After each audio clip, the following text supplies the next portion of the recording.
Good morning. I'm Sandra Wilkin, Vice Chair of the CUNY Board of Trustees. Thank you for joining us for Day 3, CUNY Women's Conference Week. If this is your first day with us, welcome. And for those returning, we hope the sessions so far have been informative and inspiring. And it's International Women's Day, so we have a lot to celebrate and discuss.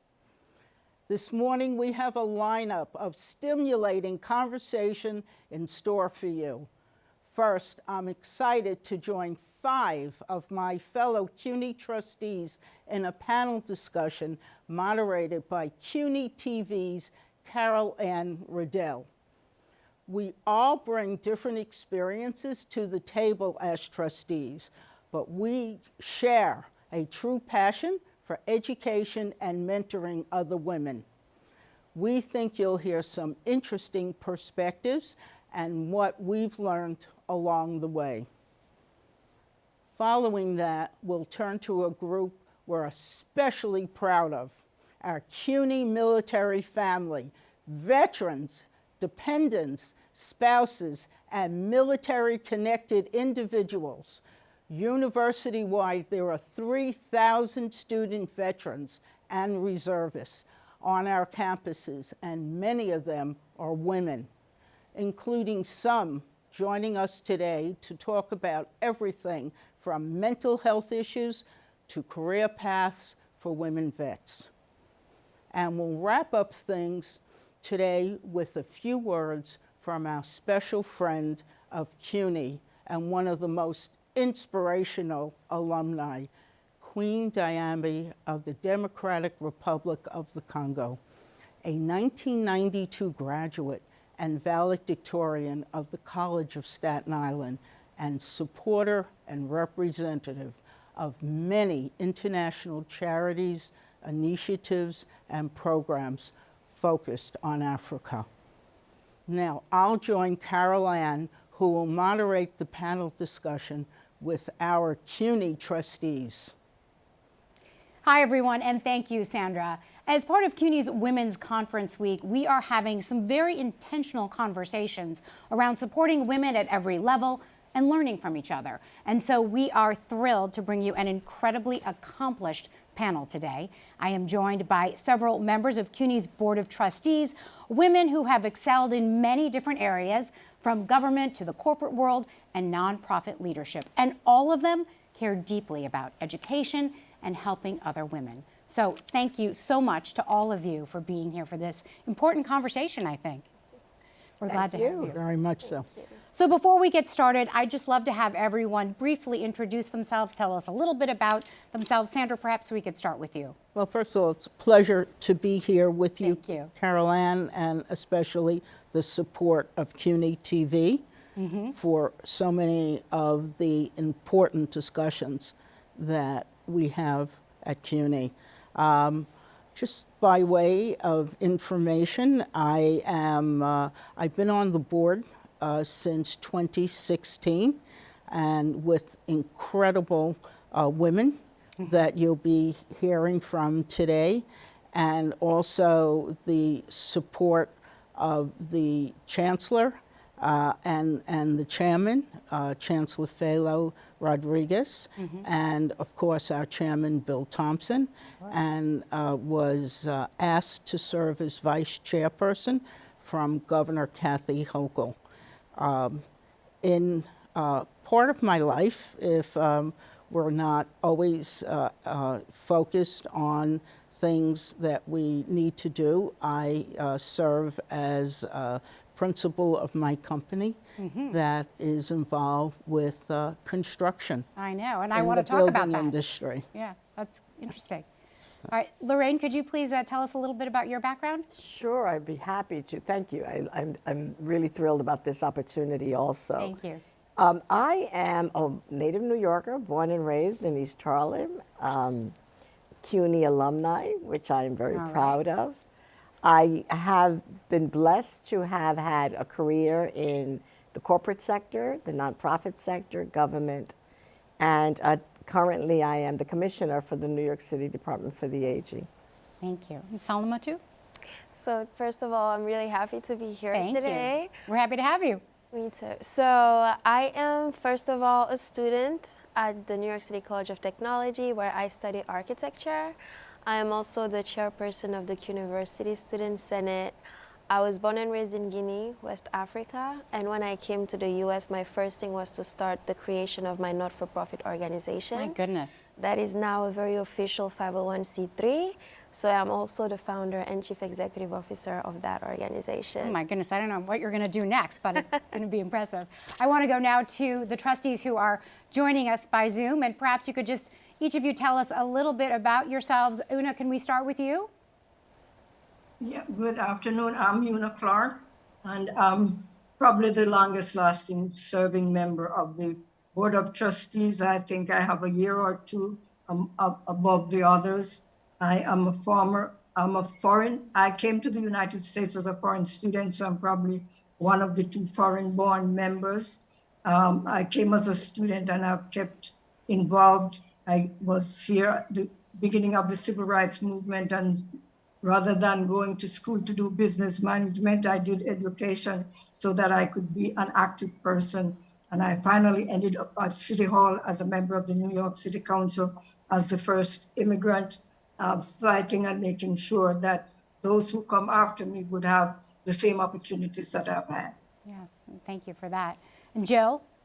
Yes, I'm Jill O'Donnell Tormey. I've been on the Board of Trustees, I think, since 2015. I think Una and I joined at the exact same time. And I am a scientist by training. I have a bachelor's degree in chemistry, a PhD in cell biology, and I left the laboratory to join a not-for-profit organization, the Cancer Research Institute, where I am now serving as the CEO and Director of Scientific Affairs. And the Cancer Research Institute is a nonprofit that funds research in cancer immunology around the world. Wow, what fascinating work. Wow.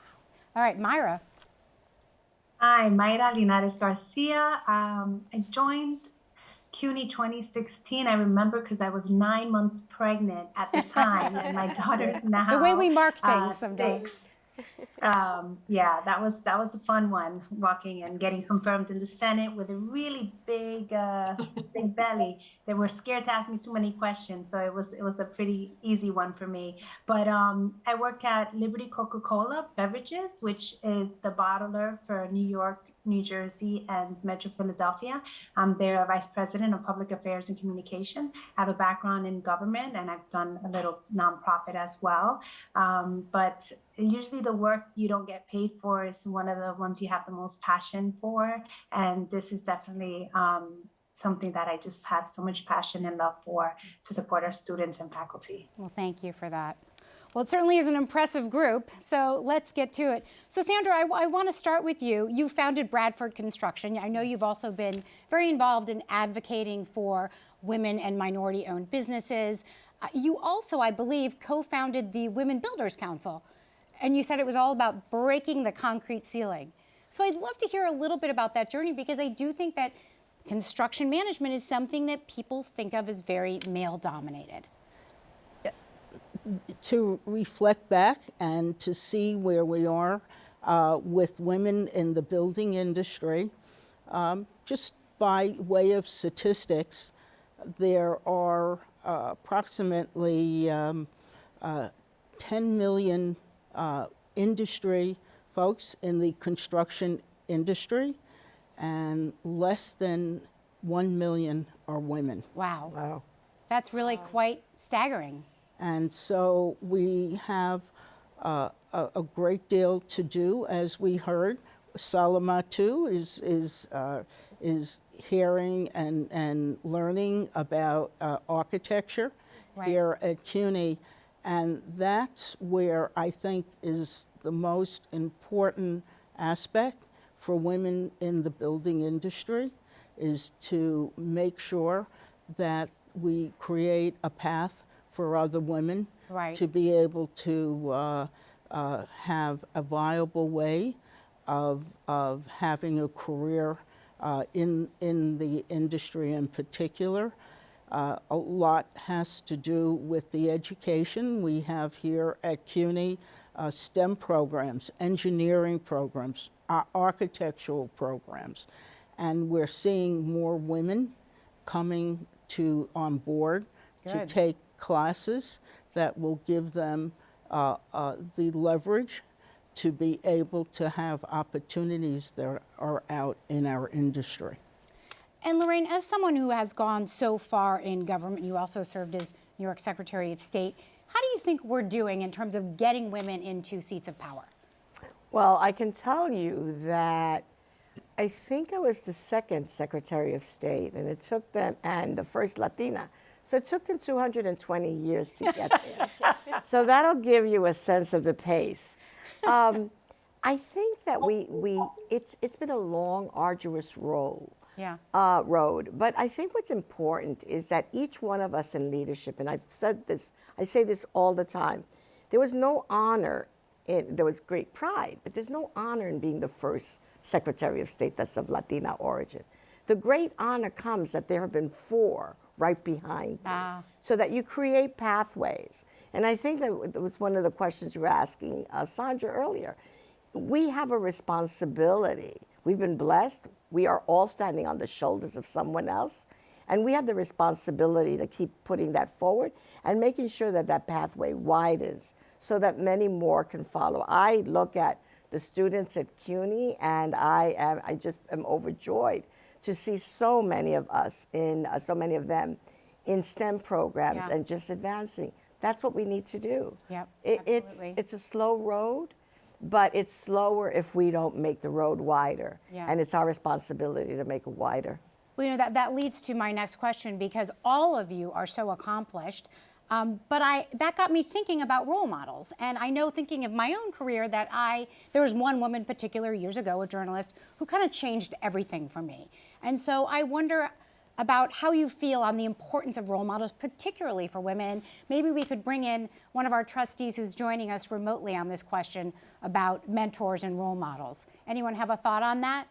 I'm happy to jump in. Please do. Please do. You know, I've had the opportunity to have so many different role models throughout the year, and I think some can be steady, some just sometimes pop in and out as needed.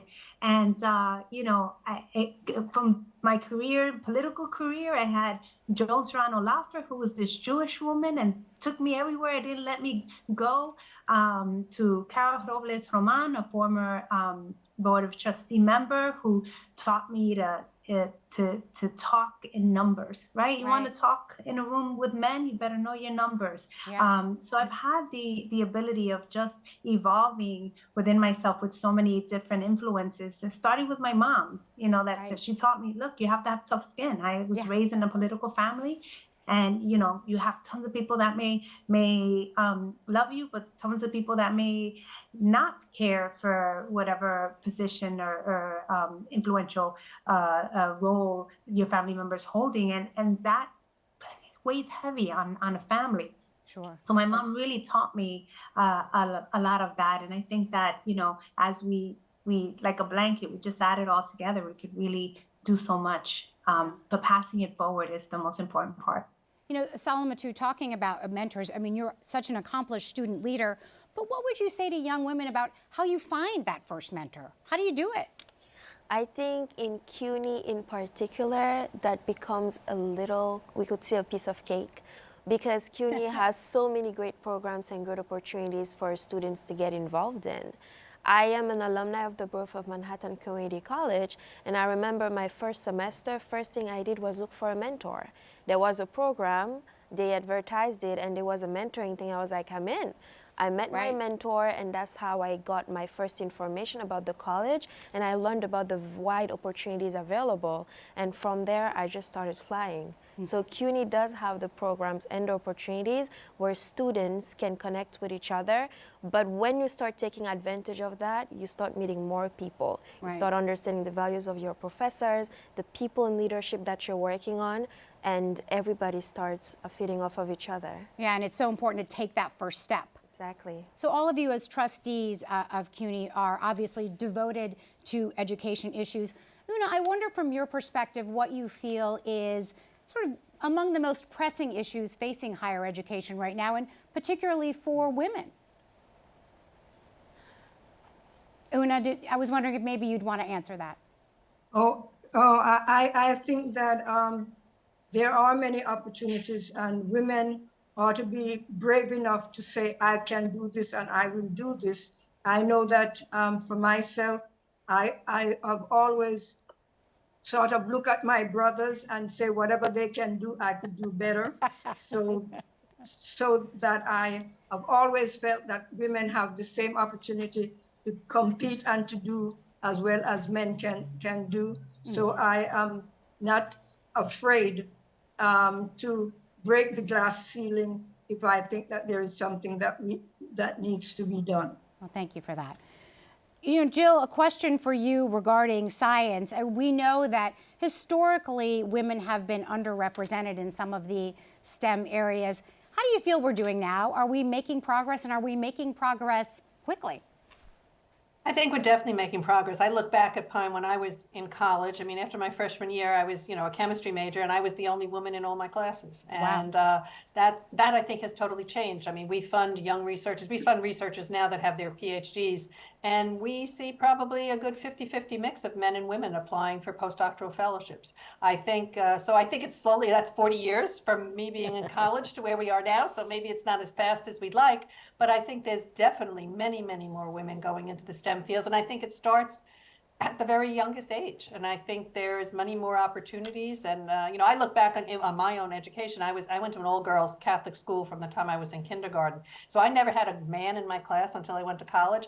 And I think that instills a certain confidence in me. And I think that has made a real difference in my career. Having that, I never felt there was anything I couldn't do. So there was never a blockage in my mind. And I think having that confidence in yourself and raising your hand and saying, I'll do this, much like Una said, I feel I could do anything a man could do. And that was never a barrier to me. And I think the more we can instill that in the younger possible, I think that's where, we'll see faster progress. And I think more progress will happen now than ever before. I think we're seeing more and more women going into what would traditionally been male-dominated fields. Right. Well, thank you for that. And yeah, absolutely young, right? We have to get to girls young so that they have that confidence in those early days.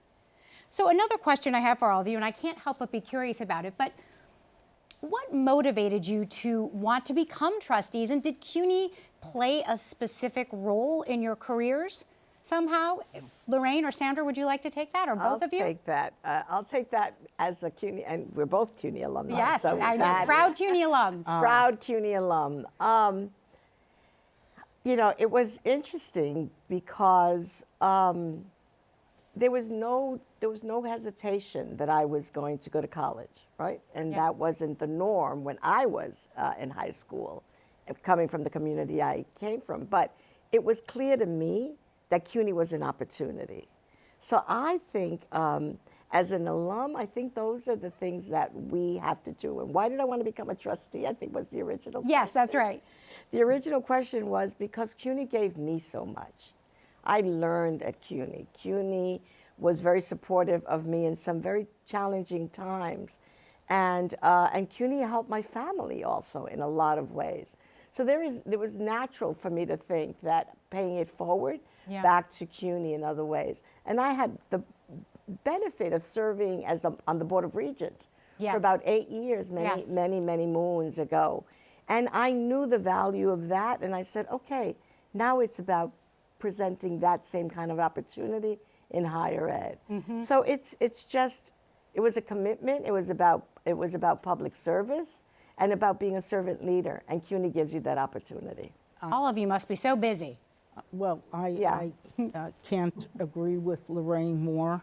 I am a proud Kingsborough Community College graduate and Hunter alum too. And I remember we come from circumstances that sometimes in our life that we don't expect. My father unfortunately passed away when he was very young. I'm sorry. And my mother, who had only gone to up to the 6th grade, never went to high school or college, now had to take care of my sister and the family, and knew that I thought I would just go out and get a job, from high school. And realizing that my mother had a totally different idea because she said, you're going to college. We didn't know how to make ends meet. You're going to go to college and you're going to be able to have a life and a future. Not knowing at the time, just to go back to the 70s, we were in the midst of a war. We were looking to have potentially impeach a president at the time. And we, of course, had the new technology called a fax machine. We didn't have Twitter. Or other technology. And not knowing what to do, when I first got to Kingsborough, it has a way of changing your life. Right. That does. Even at the young age of 17 and 18 years old. I know that Salama too had mentioned that, and the other members of the board too. So it brings you to a point of knowing what you needed to accomplish at the time. And it was during the 70s, by the way, of feminism. Sure. And we had Bella Abzug, who was marching with Gloria Steinem and realizing that there were different opportunities for women. When being asked to serve on the board of CUNY is probably one of the greatest honors that one could ever be asked to do. As obviously as alum, you see the incredible students who, and in these times, the challenges that we've had in particular. But the challenges you had as well. I think it's so important to share these kinds of personal stories because they can really feel heartening to someone who's starting out and feeling like the mountain is really steep, you know? So I appreciate your sharing those stories. I do want to talk a little bit more about education, and maybe Myra, you could talk about this as a trustee. What do you think are some of the biggest issues facing higher ed right now for women, or what are the things that you guys are talking about as a group that really matter to you? I think that, just being able to constantly grow with what's happening. Right now, we're just coming from COVID. These are times that are very different. They're not in the history books, having to turn around from one day to the next to completely online, where our younger grades are having to struggle at a different level. There's a lot of consideration that we're making and taking, but taking it in stride by saying, well, what else can we do? Look at all these incredible things we were able to do from one day to the next. How can we make that better? How could we grow from there? I think those are some things that we're looking to do. How do we support these students? How do we support our faculty? These are a lot of the conversations that we're having, and how do we grow our network? I think there's so many people that really look at CUNY, and it doesn't matter what your interest is, you can find somewhere to land. And I think that's the beauty of CUNY. So there's a lot that we work on and we focus on to make sure that things are streamlined, easier, both for our students and our faculty, but with an eye to the future. What's coming down the pipe? What jobs are there waiting for them? And are we meeting that need to give them the support needed to fit those roles? Speaking of the pandemic, one of the things that we're thinking about during the Women's Conference Week is the future of work for women and what that's going to look like, how it is going forward for us. And I do think that the pandemic altered the way that a lot of people view work traditionally. But do you think, and Jill, perhaps you could address this, do you think that what women want and expect from their place of work has changed dramatically? I think that it's not just women. I think men too. I think that what people are expecting from work, we've changed. I think the pandemic made us realize that we do not have to be at a job 12 hours a day or even, 9 hours a day, that with technology allows us to do much. And it changes, I think, the work-life balance. And I think that's probably a very powerful and positive thing for women. I think, women, the one thing that we don't talk about is women have to give birth. And that's always, having children is one of the, I don't want to say but somewhat of an obstacle in terms of career growth and career trajectory.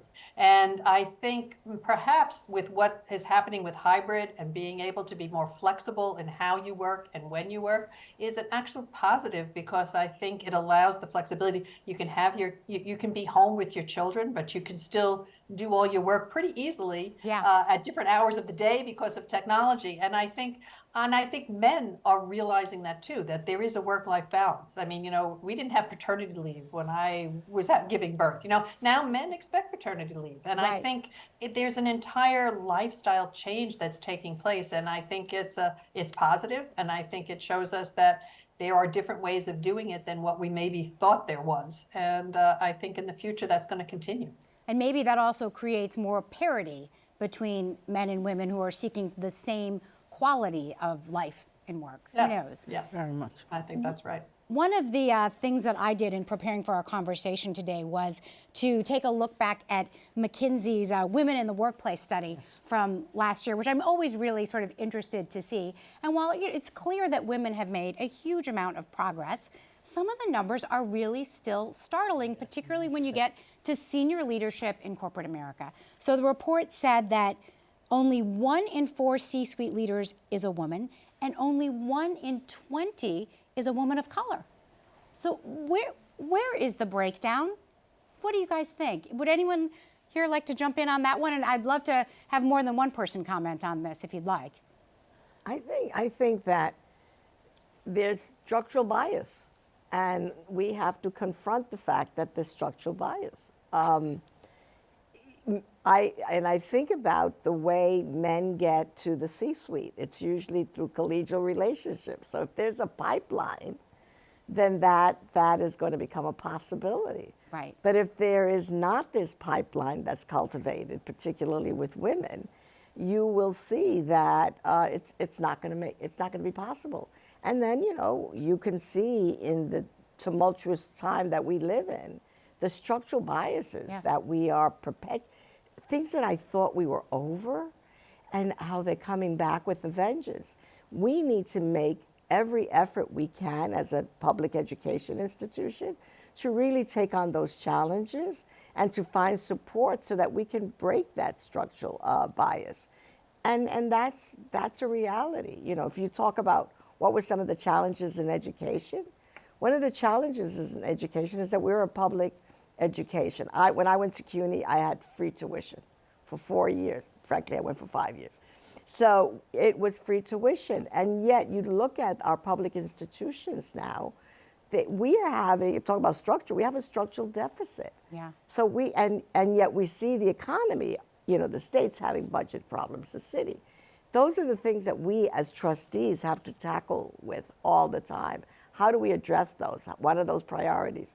But more importantly, how do we not fall backward so that women can keep advancing, so that our female students who are on a leadership path can have those opportunities? It is this constant looking at the human dimension, the public financing dimension, but also, as Myra said, the future dimension. Right. Are we creating the right pipeline so that people can be where they need to be? Yes. Because a community with a voice at the C-suite is a community that is empowered. So women have to be in those C-suites. Yes. Women of color have to be in those C-suites. Well said. Caroline, it is probably one of the most pivotal questions that we see at both on a educational level and also in the workforce. And it's a combined effort that's needed to make sure that we eliminate what we see potentially as unconscious bias. Yes. We see it in our building industry as much as we are looking, and we so much need women in the building industry. We have a very high level of folks retiring, more male. So how do we incorporate a focus and balance of family, making sure that we are of a culture and a respect to want women within the building industry, and make sure that the educational levels that start at the high school level or middle school level, and that we are putting the proper subjects in place.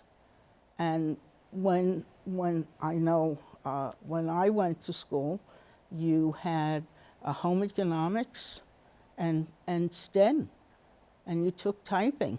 Right. All right. Well, fortunately, things have changed. Thank God. Right, and you woodworking class or mechanics is not something that you took Yes. that were available. Yes. So it's a matter clearly that we are on a better path, but the path has to make sure that it's just more understandable for what we have now in the way of what the workforce and not only the opportunities, but what the workforce needs to be in order to be successful. So a clear and sort of spelled, a defined path so that women know you take this step first and then you do that, right? I mean, I think that is some of where the problem lies, is not having that spelled out. And speaking of that, sort of that path and that pipeline, Una, I'd like to come to you because, as you mentioned, you were the first Caribbean-born woman on the council. I believe that I have that right, on the city council. Do you feel that after that, the path really changed for women on the city council? I think I served as a mentor this year for the 25 and 25, so to make sure that there would be more women in the city council. So I was a mentor to two of the candidates that ran and won this last time around. And the bottom line is that you have to know that this is what you want to do and that you are able to keep up with what the men think they're doing that you can't do. You got to always prove that you can do, and you are more sensitive and as well can do the job just as well. So I want you to know that Mara's father and myself were the first two immigrants. So Guillermo Linares from the Dominican Republic and myself were the first two immigrants elected. And we committed ourselves to being supportive of each other. Whatever he wanted in Washington Heights, and I could cast a vote for it, I made sure I voted for it. Whatever I wanted in Central Brooklyn and needed a vote from Guillermo, we almost always talk. And if we would differ from any issue that we thought that we could both coalesce on, we made sure that we talk about it ahead of time. Why in Harlem and in Manhattan, he had to do what he had to do, and I have to do what I need to do in Brooklyn. So again, you make relationships.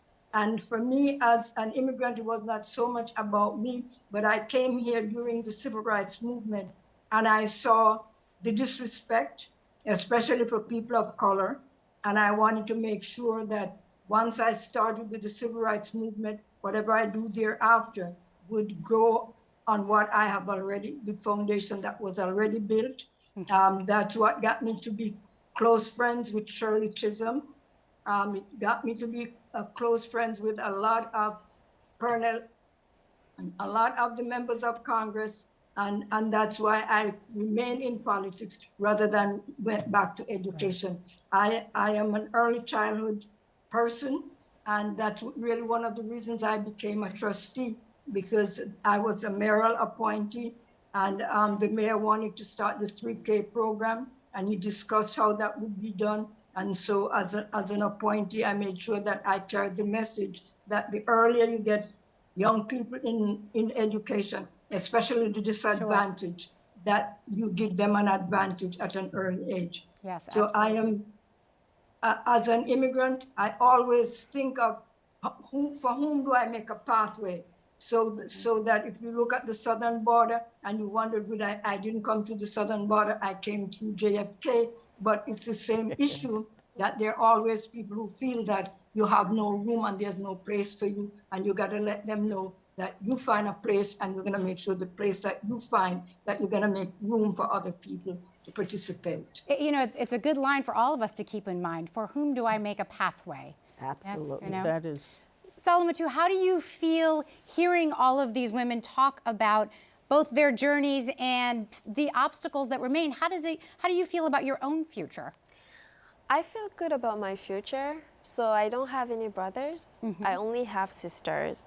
So my parents have always made sure that we know that we could do anything that we want.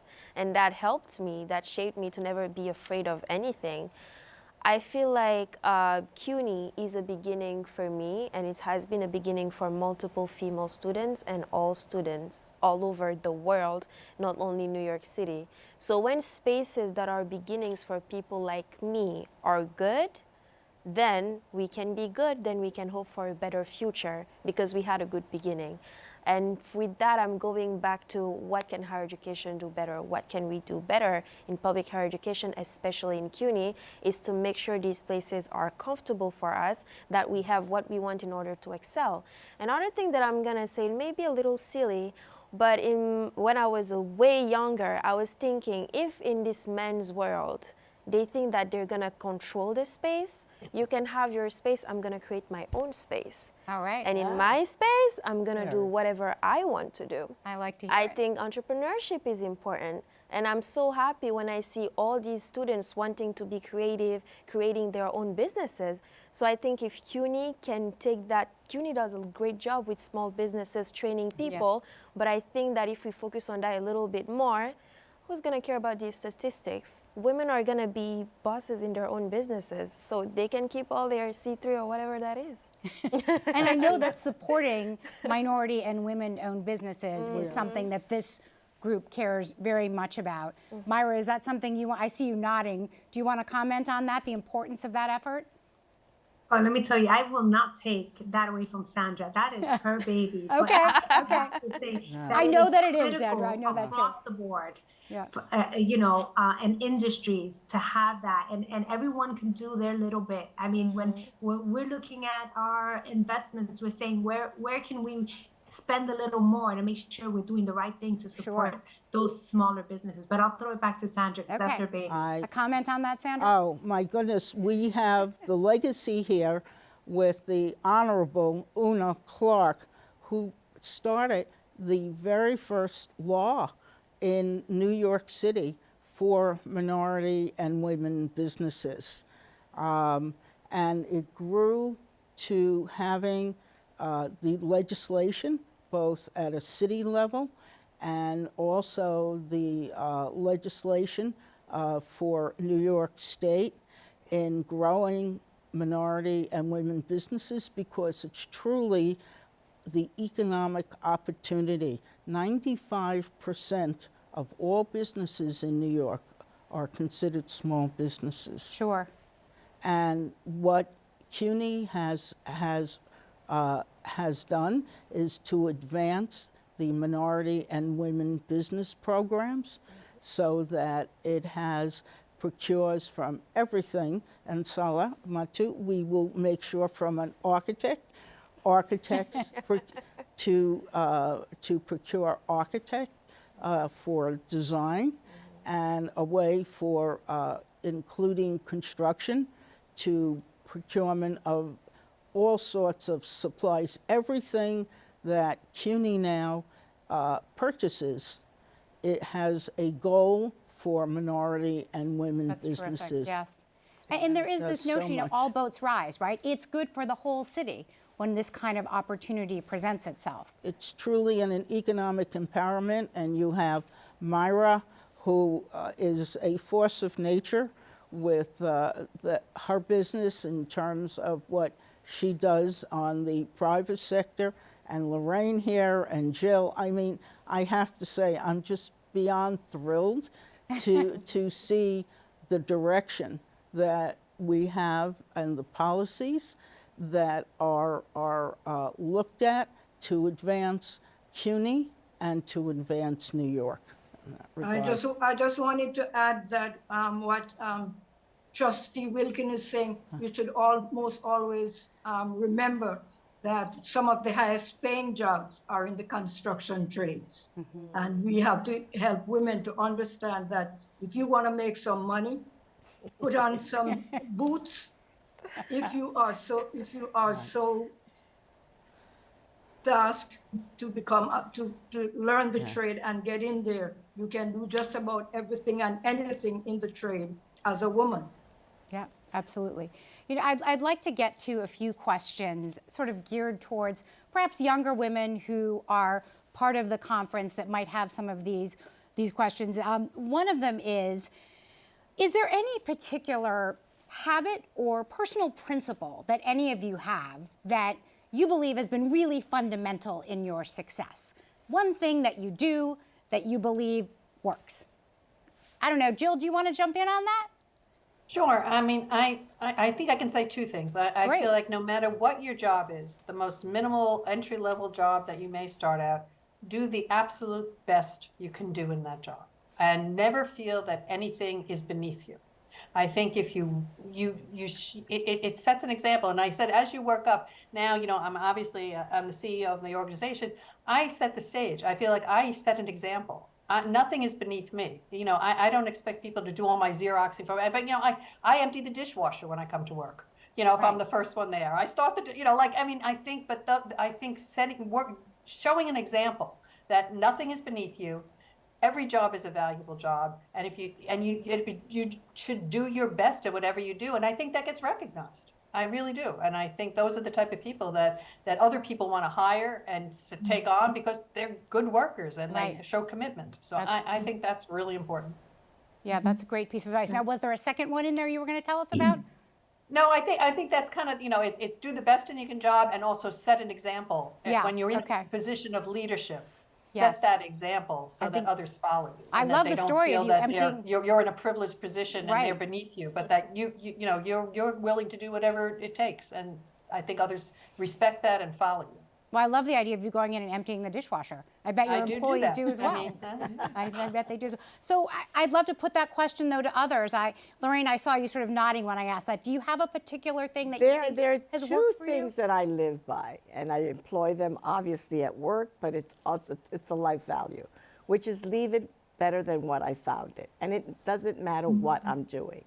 If I'm in a fast food restaurant, and I eat, then I clean that table. Leave it better than what I found it. If I go to a park, if I have an organization, leave it better than what I found it, because I want it to grow and be much better than what I did. And the other one that I live by is do no harm. If I can't do good, then why am I there? So I have to make sure that I never do harm, that I start thinking about every one of my actions, every one of my words, and the implications of that, to make sure that it does not damage or hurt anyone or any structure as I'm completing my work with them. And I think those are the two things that I carry with me all the time. That's good advice, and it requires some really honest inner dialogue, Absolutely. Right? Yeah. Another question sort of along the same lines is, if you could go back to your younger self and say something or give her a piece of advice, what would that be? Do you want to answer that, Sandra? I think it is one that clearly now anything is possible, and that I feel that the opportunities that are out there for young women, never sell yourself short, knowing that it is integral to what you can do as a family member, but also what you feel and where you feel your leadership is. No one knows what things are going to happen and how one is going to get there. But the other thing that I always keep in mind is Una had mentioned Shirley Chisholm. Well, Shirley Chisholm besides running for president and a CUNY grad. Always keep in mind when she said, when they don't give you a seat at the table, bring a folding chair. Yeah, yeah. It's a good one. And that is so much of what the leadership and what you should feel, that you're responsible and you're entitled to be there. Right. Una, I want to put that question to you as well. If you could go back and give your younger self a piece of advice, something you wish you knew then, what would it be? Let me see. I wish I knew that going to the South during the Civil Rights Movement, that I would have been called names. And I always say to people, where I come from, there is no such people called nigger. Where I come from, everybody almost always in the block looks like me. And so I would say to myself now, the risks that you took then, it's God's grace that brought you out of it. You could have been someplace else, 6 foot down, not knowing that what you were doing was not what was called for, but in any way it helped me to grow and to understand what America is all about and how you make sure that the contribution you make is significant. And it's out of that that I learned, never be late. Never be late. Always be on time, whatever Yes. you do, and make sure that whatever you do, that you do it with a clear conscience, and that whatever you do, you have no regrets, that you've done it, that it helps somebody else, and that it's not about you, it's about us. I tell everybody in my community, what I do is not about me, it's about us. And if you Yes. don't want to participate to be part of us, then you are on the outside of everything else. Participate and make sure that whatever contribution you make is a contribution that everybody can share in. And I probably didn't tell you, my daughter succeeded me in public office, and I had to tell her I'm aware. several times, I said, this is a rough business that you're getting into, and if you're not gonna be able to do the work, don't get in it, because it's work, and you gotta be able to wake up 5 o'clock in the morning and come back home 10 o'clock at night and not complain about it, because that's a life that you choose for yourself. Yes. So whatever life you choose for yourself, make sure you're committed to it. Yes. Well, thank you for putting that in perspective. And for the record, my mother used to always say, if you're on time, you're late. So, yeah. See?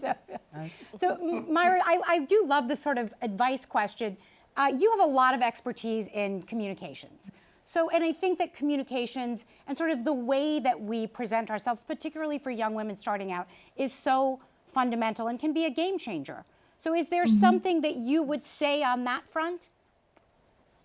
You know, when it comes to communication, what I've learned, both in the business I am in and any issue that I've been passionate about, it's how you communicate is critical to getting to a goal. But how is that goal beneficial to the interests of who you're communicating?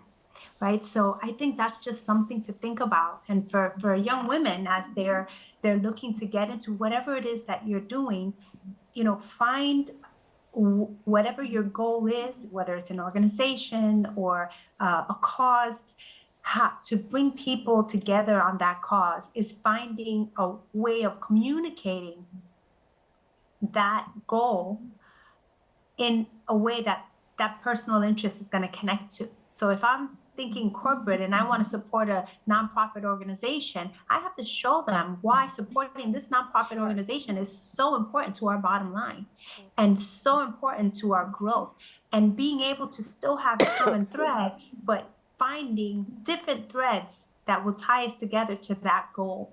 The other thing I'd just love to share is that, you know, it's a tough business out there. And sometimes you're not going to have the easiest road. And we have so many people to lean on, push through, and understand that today's bad day it's just helping you for tomorrow's sunny day. That you can do whatever it is that you want to do. Be well read, understand, be compassionate. When you have the opportunity to be in leadership, be vulnerable. so that you can show that vulnerability to the people that are working beneath you, so that they don't feel that they can't ask a question, that they can learn more from you. And those are just some of the things that have helped me in my career in terms of working with several different groups and several different groups of interest, whether it's on the business, community, or government side, and being able to tie it back together. That's interesting that you brought up the word vulnerable, because I think that there have been times, right, that we would have said we wouldn't associate the word vulnerable with success.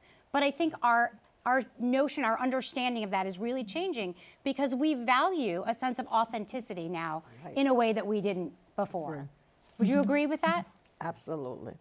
And so what do you think then is important for women to remember about that? I mean, how much authenticity should they be bringing to the job? If you don't bring your authentic self to the job, that other person is not sustainable. You can't sustain that other person for too long. So it is so much better to bring your authentic self. Just be who you are. Be who you are and struggle with that. And when I say leave it better than what you found it, that includes you.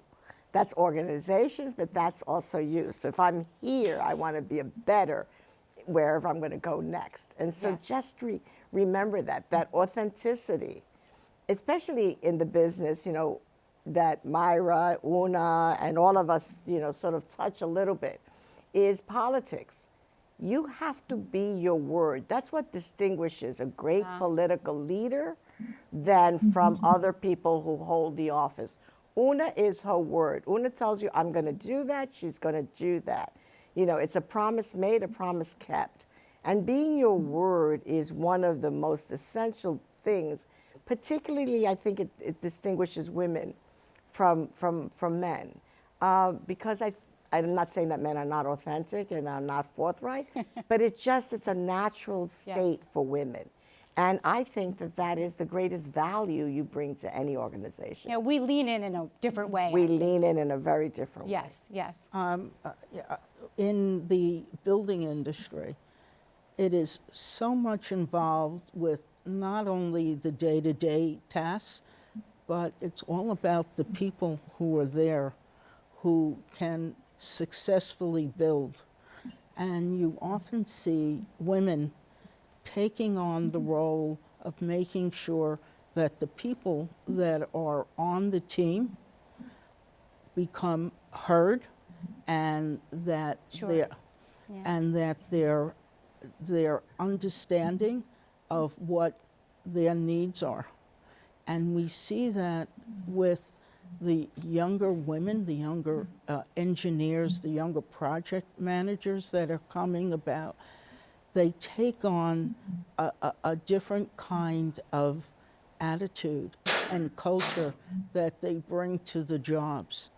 And it is so impactful because it is getting to work sometimes in the field in weather conditions that are very difficult, or safety issues. But if you have an understanding of what that is for that person to do that job and to be more respectful of it, it becomes a more successful project. We're continuing to see that and able to rely on that more. Sure.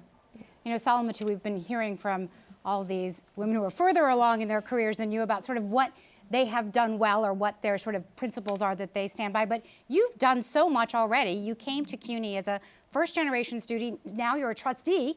So how did you do that? I mean, what are the things that you really abide by to reach that level of success? Everything they're talking about, which is very funny to listen to. I wonderful. have learned about the power of being very authentic. And despite all the skills that I think people can acquire, I have realized that people just need someone to listen to them, especially with students. They need someone to help them feel included, and they need someone to open the doors for them to make their dreams happen. And that's what the different challenges that I have met in my student leadership journey brought me to understand. You have the skills, great. You know how to talk to them? Great. But they just need you to listen. So just sit down with them, hear them out, and see how you can help them navigate.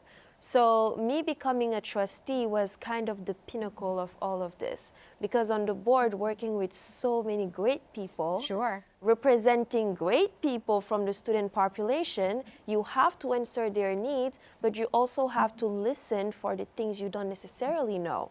So how do you find that bridge? And how do you bring all these things together to make sure you are successful and the people that you represent are also successful, while you do not hinder on the space you just entered to? Because like she said, leave it better than you found it.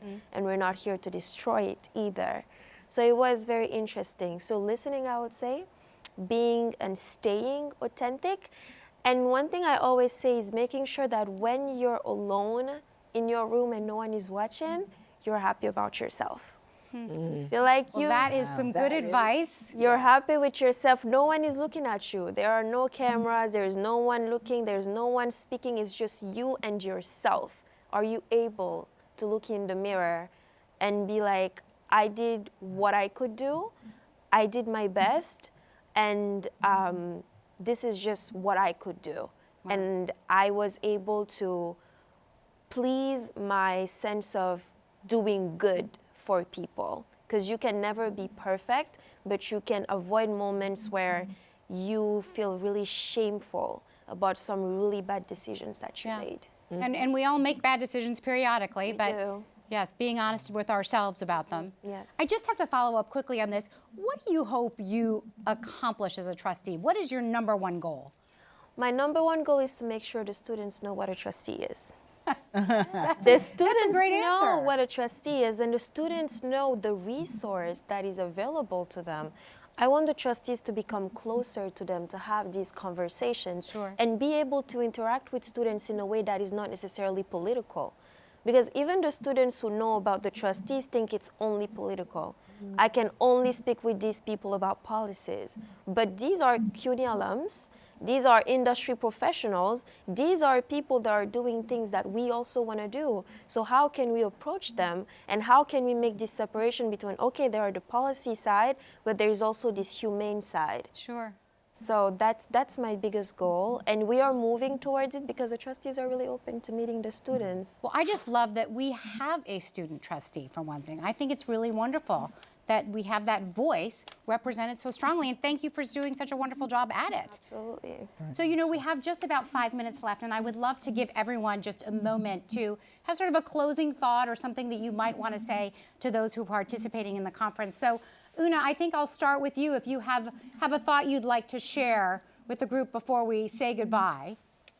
I just want to say to the trustees that are present and the ones that are absent, that I honor and respect the work and the sacrifice that each member contributes to make sure that CUNY remains strong and that CUNY can be the voice of so many in the state of New York, the city of New York, but around the world, because CUNY students find themselves just about everywhere, and just want to make sure that our students are proud of the education they've received and that there is no turning back. And to the trustees that are on for tonight, I just want to thank you for Women's History Month. And I'm celebrating two things, Black history and women's history, both at the same time. All right. So I thank you all for being here. Lots to celebrate. Thank you, Una. Jill? Oh, closing remarks. I guess I'd say, I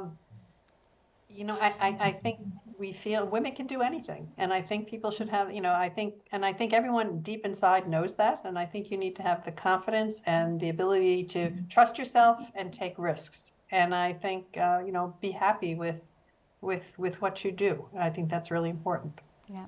And Myra, something you want to add there? I think what I'd love to share is for us to have a little more grace with ourselves, right? I can't imagine how many of us are out there thinking, I could be a better wife, I could be a better mother, I could be a better employee. Yes. And you're constantly pushing yourself.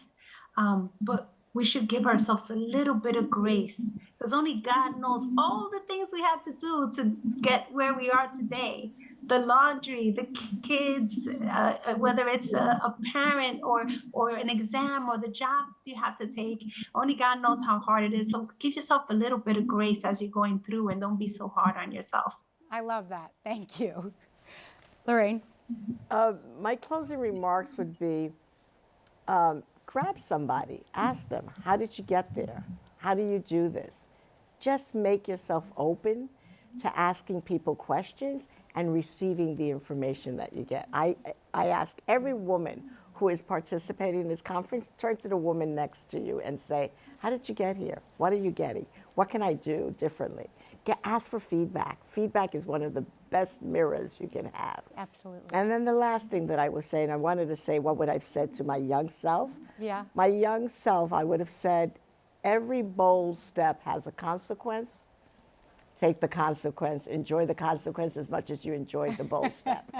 And rather than to be put back and set back because of the consequence. Embrace the consequence just like you enjoyed the bold step. That's well said. And Sandra? Oh, thank you for almost the last word here. It is for CUNY, it is to make sure that we continue to keep our doors open wider, and that the diversity and the inclusion and the equity continues, and that we have that opportunity to be able to do that. And thank you for your leadership on that front. And Salma, too, as our student, you will have the last word. So My honor. Yes. So I'm going to say the words of Vice Chair Wilkin. I think it's important that CUNY works really hard to make sure we keep offering the services and the opportunities to our students, because we all deserve it. These students are coming from New York City public high schools. Some of them are coming from all over the world, and they do deserve the best. Absolutely. And if we're talking about what's happening in corporate America today and in the workforce, we have to think about what's going to happen tomorrow. The students of today, they are going to be the people in these companies tomorrow. So how do we make sure they receive the right training? How do we make sure that they are equipped to not redo the mistakes that we have been witnessing, that we are maybe witnessing today? And how do we offer them the resources to become more tolerant towards each other? Absolutely. Because that's the only way we can live in a better world. That's the only way we can live in a better New York City. So make our lives easier, and hopefully we can make the future easier and more bright for all of us. Yes, and absolutely. And you students, you are our greatest resource. So we need to honor that as well. This has been such a terrific conversation. I thank you so much for all of your time. It was incredibly inspiring, and we're really grateful to have had you. And now for some more inspiration, we are going to head to CUNY's Office of Veterans Affairs. Today we are going to learn about some of the programs and support that CUNY offers for military-connected individuals, veterans, dependents, and spouses. From women's health and wellness to career placement, there is a lot to talk about. So I will now turn it over to Lisa Biaffa and Jessica Funes, both Army veterans and hosts of our next discussion. So please stay with us.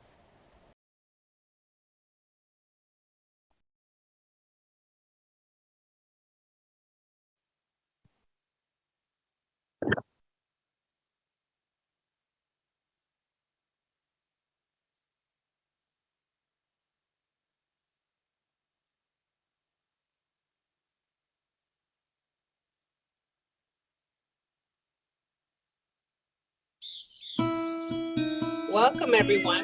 This is the CUNY Office of Veterans Affairs, hosted by Lisa Biaffa, Army veteran and CUNY University Director of Office of Veterans Affairs. Co-hosted by Jessica Funes, that is me, Army veteran and coordinator for student veterans and inclusion. And we have this fabulous guest speaker, Crystal Balabuena, Army veteran and peer mentor. We're just having a brief moment of reflection. Just as three, talking about amazing experience that we have through our higher education and also our family life, our military life, and what that means to us. So we're just here to share and hope that you can also get something great out of this experience. With you now is Lisa.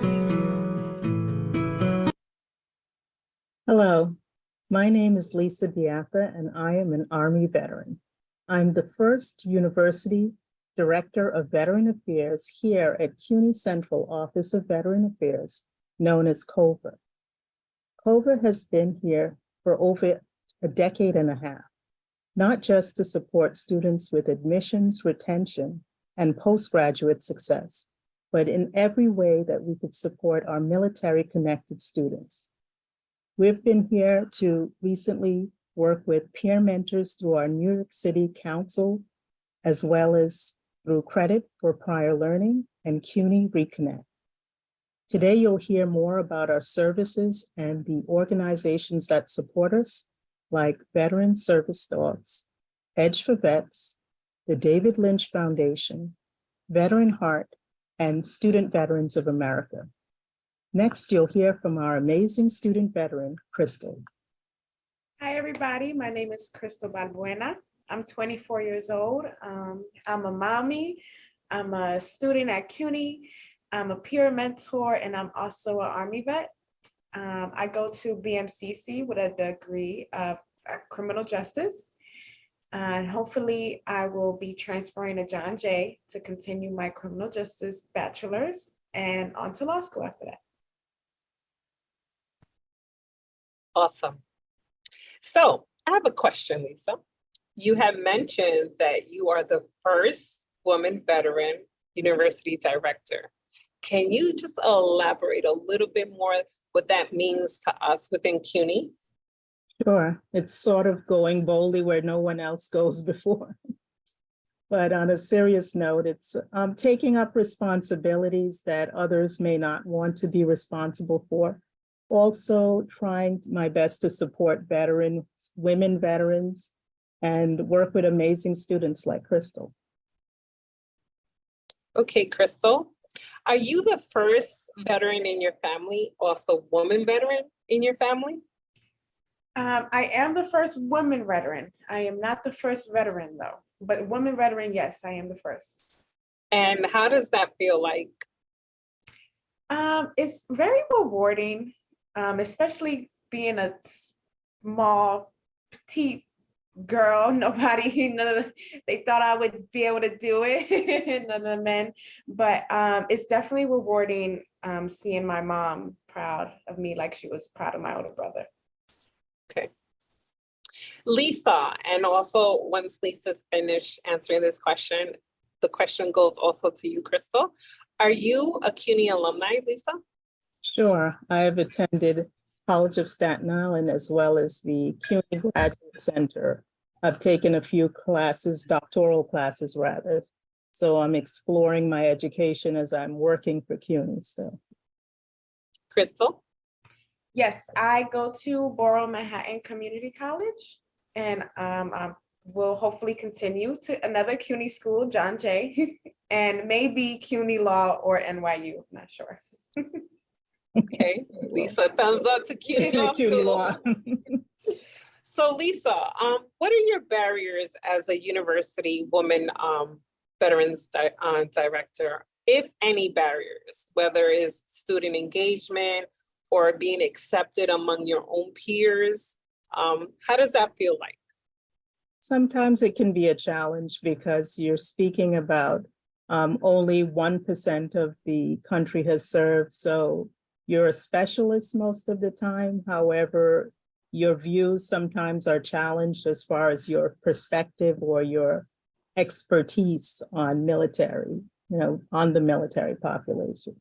However, I do believe in persevering as well as advocating for veterans, no matter what. So among us three, we all represent different eras, right? Yes. When we served and when we also went to school. For instance, Crystal, you said you're a single mom, right? You're a great mommy, right?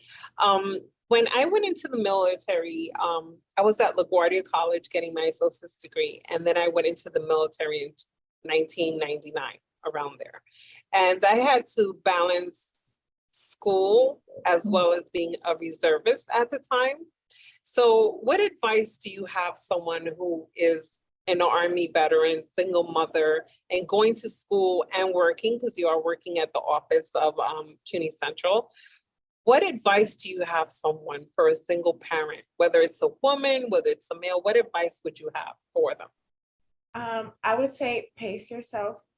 Don't try to do too much. Don't burn yourself out, if that makes sense. Be gentle with yourself, have a schedule, understand that you need time for you and for work. That ties into not burning yourself out. And really just taking it one day at a time. It could be a lot and it could get overwhelming, but just take it a day at a time. It gets easier. So what does overwhelming look like to you, and how do you balance that when you become overwhelmed with studies and work? When I become overwhelmed, I definitely take a step back to clear my mind. So when I say step back, I mean like I'll take 20, 30 minutes, I'll meditate, or I'll just sit in complete silence, get my thoughts together. That works. Not hearing anything in the background, not talking to anybody, just really taking a second to ground myself again. That works. So Lisa, Mhm. if I was a student coming to you and saying, I'm overly stressed, I have work, I have school, my professors don't understand me, I have triggers, what advice would you give a student that came and said, look, I'm not understanding my educational benefits, what it is to certify. I have too much course workload. I'm working. I don't know how to balance myself. Right. My first advice is look at your schedule. Where are you? As far as your classes are concerned, can you give time back for your classes? As far as can you devote at least 20 to 30 minutes a day during the week for your classes? What does your work schedule look like? Have you spoken to your program manager on your campus, your veteran program manager? What specific issues do you have with your benefits? So there are a whole lot of things to consider, as well as, being organized. I found at one point in graduate school, I had 5 different jobs on one campus. So I created— That deserves a drink. Yeah, some water too. So I created a color-coded grid just to remind myself, like, okay, I have to be 100% when I'm at the box office selling tickets, or if I'm tutoring, I can't study. So I had to factor in study time. I had to factor in time to go to the movies once every 2 weeks, downtime, or just nap time in the day, maybe twice a week if I could. So it's about being intentional about your schedule and seeing where some gaps are and how to get support. Because again, our office provides support from the organizations you'll hear about, as well as many others. So let's talk about support. Since we have Crystal, who's a student, also a peer mentor. Can you talk more about the Peer Mentor Veterans Initiative and how Crystal plays a role in it? And Crystal, you can always chime in, how does it affect you as being a peer mentor, a student, a mom, family life, personal life? Lisa? Sure. The Peer Mentor Program is through a grant from the New York City Veterans Council. And I specifically wrote the grant, this was pre-COVID, around 2019, because the CUNY CAP program that I utilized when I was in grad school rather, it no longer existed. And I felt there needed to be that extra support for veterans on campuses, as well as peer mentors for veterans to reach out to on a regular basis, because the veteran director can't do everything. They can't be everywhere. So that's true. Yeah, the peer mentorship program, I feel, is critical, especially for students like Crystal, who can speak peer-to-peer to the other peer representatives that are on the campuses. When they check in virtually, we have them, attend our Zoom sessions at central office. We can exchange information as to, some of my students may need resources for housing, or they may need childcare resources. So it's very helpful in that sense to have these peer mentors on the campus and have students like Crystal who can find out things that she may not have been aware of because of even though our veteran program directors on our campuses send emails, you can't catch everything in an email. So having a peer mentor reach out to students makes all the difference. And Crystal, you want to add anything? I was going to say that it was a great experience, actually, being a peer mentor and being a student veteran, needing the resources that we provide to other people. It's great working with the other peers because it's like a sense of community. We all come from the same army or military background. Right. So we know each other. It's not embarrassing to say certain things that maybe a civilian wouldn't understand if I said it.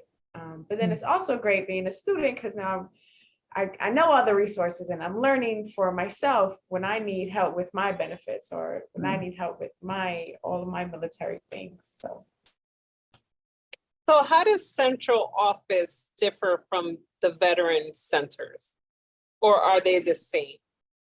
I think it's an additional level of support, and it's also based on national support as well.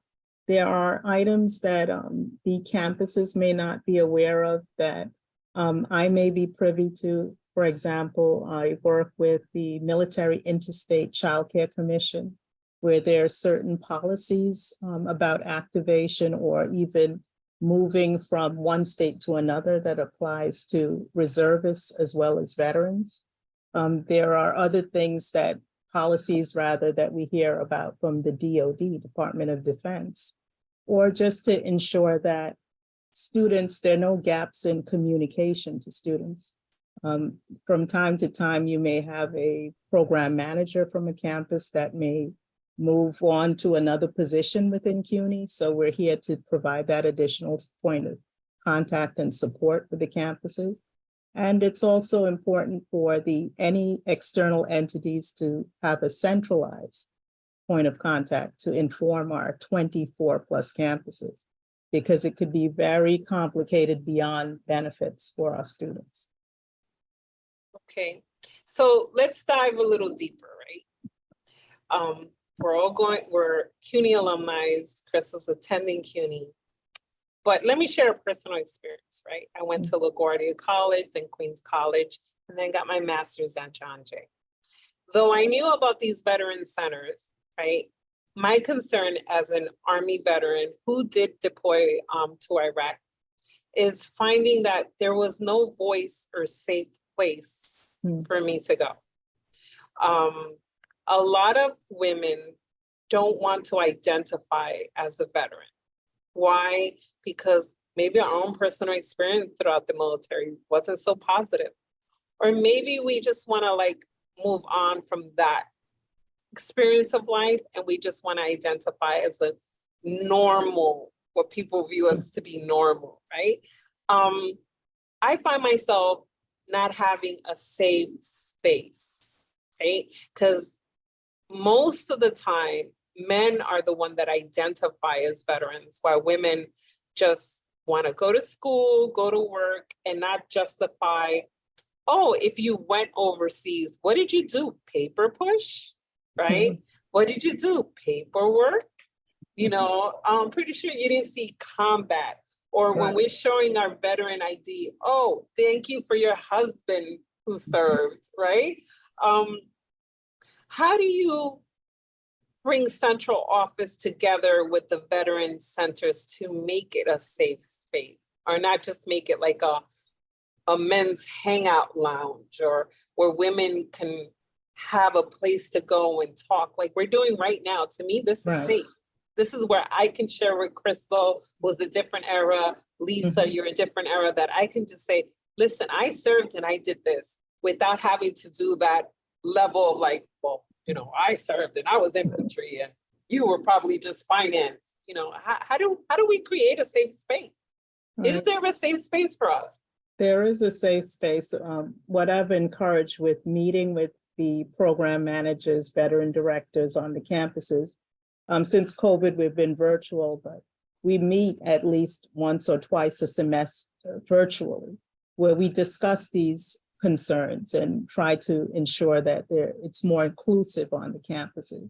Also from the central office purview, we've had events that are CUNY-wide to bring veterans together so that they know it's not just a men's club. Also, You said it, I didn't want to say it. because in the military, you know, Crystal, and you're aware of this, Jessica, we're told to be soldier. It's not so much man versus woman or anything. You must be a soldier. You must all look alike. No one can have hair coming past your the nape of your neck and so forth. And pick up your own weight. Right. You have handle your own weight without chivalry. Right. And you have to be, you know, uniform looking. Carry 20 plus, not 20, much more than that in your backpack. Do push-ups in the mud.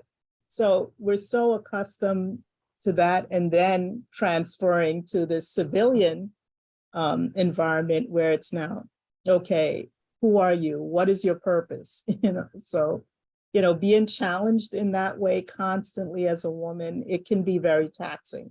However, having veteran work studies in our office who assist us with getting the word out through social media, that we have a quarterly newsletter, which is very inclusive. It highlights what other women veterans are doing across the campuses. Not only that, we have a LinkedIn page, we have Twitter, we have Facebook, so many platforms, and we have CUNY-wide events. This year, we're doing a women's event in person at the CUNY Graduate Center. And we've been meeting in person and having the academic award ceremony across CUNY, as well as a professional development and networking fair at the CUNY Graduate Center. So we have several opportunities for veterans to see a more holistic 360 of what it means to be a student veteran or military connected. And it's not male only. Your thoughts, Crystal? Because you're a different era. So what does it feel like to you? Well, okay. So when I was in the military, I was HR. So I was the paper pusher. Like most of us that start off. I was HR for the MPs, so the military police, which is the man's world is what they called it. So I was one woman with working around mostly men. It was my job. So coming and being around other female veterans, and when I tell them how my story, like, well, I felt little being around other men, and I felt like I had to do more and be better and act more masculine to be accepted. So when I tell that to other female veterans in our area, like in the veterans offices and in here, it's not good to know that they had the same experience, but it's good to know I'm not by myself. I wasn't the only one feeling like that. So I would say that definitely being able to relate to other women in the resource centers. When I met a Navy woman the other day in my resource, in the Veterans Resource Center at BMC. Oh, excellent. And we talked for maybe like an hour, and it was so crazy how much we had in common from our experiences, even though she was Navy and I was Army. So it was great. It was great. You know, when I transitioned out the military, you know, in the military, in my era, you couldn't wear makeup. Maybe just an eyeliner, a lip gloss, right? And it couldn't even be shiny, because if it was shiny, then you're out of line, right? Yeah. So when I transitioned out of the military and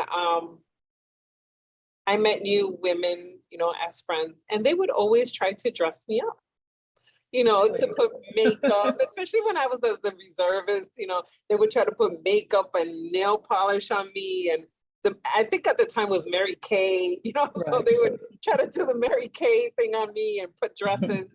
And I felt like maybe I was the oddball because I didn't put the skirts or the nails or the red lipstick or the big earrings at the time, because, you know, once you come out of the uniform, you just want to be relaxed, right? I don't know any other woman that said, well, let me go put on heels. You know? I was one of those.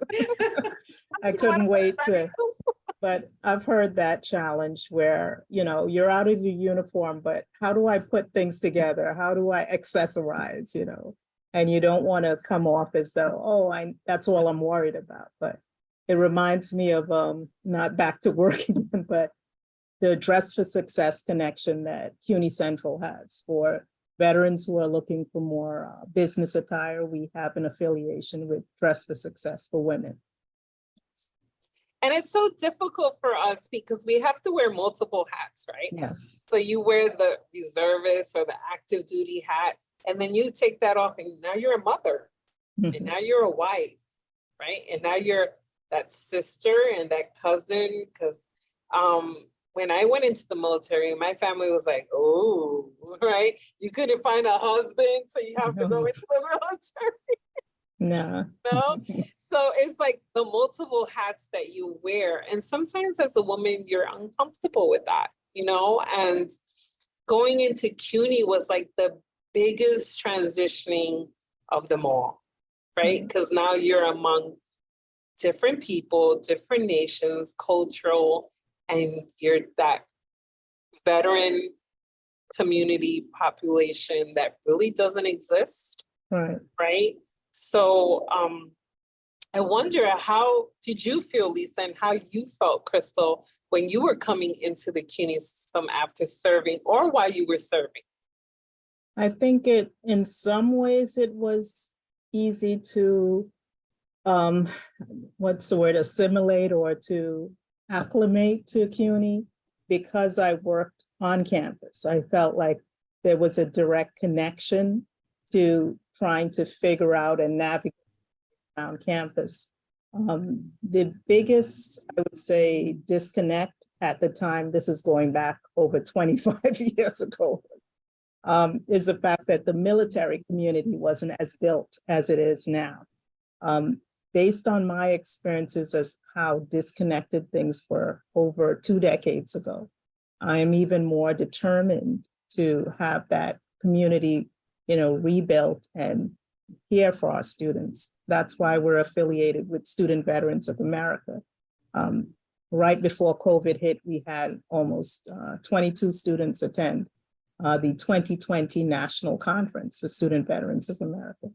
So it's not that we're not perfect yet, but we're trying to get there with rebuilding our community.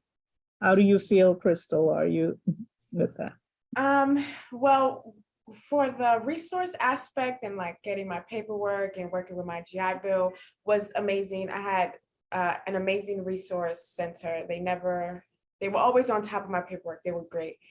As in acclimating with other people and other students, I will say one challenge I had was, I guess for us, it's called keeping our military bearing, talking over the speaker, not being disrespectful, staying in your lane. So for being a New York City school, we have a lot of different types of people, especially in school, in the classes. Yes, so I couldn't understand people talking over the professor, being disrespectful, or like being loud in class, or it's like talking with somebody else while the professor's talking. I'm like, y'all should have been in my battalion. We have been doing push-ups all day. I couldn't understand people just not having that, like being put together, like staying still. The respect level. Right. That was one challenge I had to get used to again. And not everybody is conditioned like we are. That is true. And I'm laughing as I'm listening to you, because I'm thinking there were no cell phones in the classroom to distract anyone. Because I remember our faculty in the beginning, they'd make this whole announcement about what was acceptable and what wasn't. And leaving class, sometimes we were even afraid to leave class in the middle of That's right. Unless, I'm going back to the 90s here. But no, it was a different environment. You were afraid to even enter class late, because some faculty, I don't think it was legal, they'd lock the door. You couldn't come in. Yes. Yes. We're talking old you can school come in an here. hour late, they'll still let you in now. No. Different era, right? different eras. I remember, like you said, Crystal, that's a very good point, right?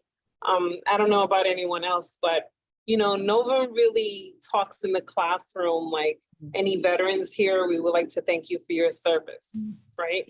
So if that's something that we can implement, that would be great. Why? Because it's important to us, whether we identify ourselves or not. I remember when the professor goes, go around, say a little bit about yourself, right? I would wait to see if anyone else would say they were a veteran. And if they didn't, I wouldn't say anything. Oh, really? Right?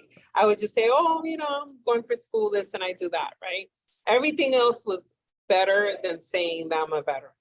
Right. Now, when I was in my debate classes, right, then I would say, you're wrong, because I'm a veteran, then I would throw my veteran card when I wanted to make a point, right?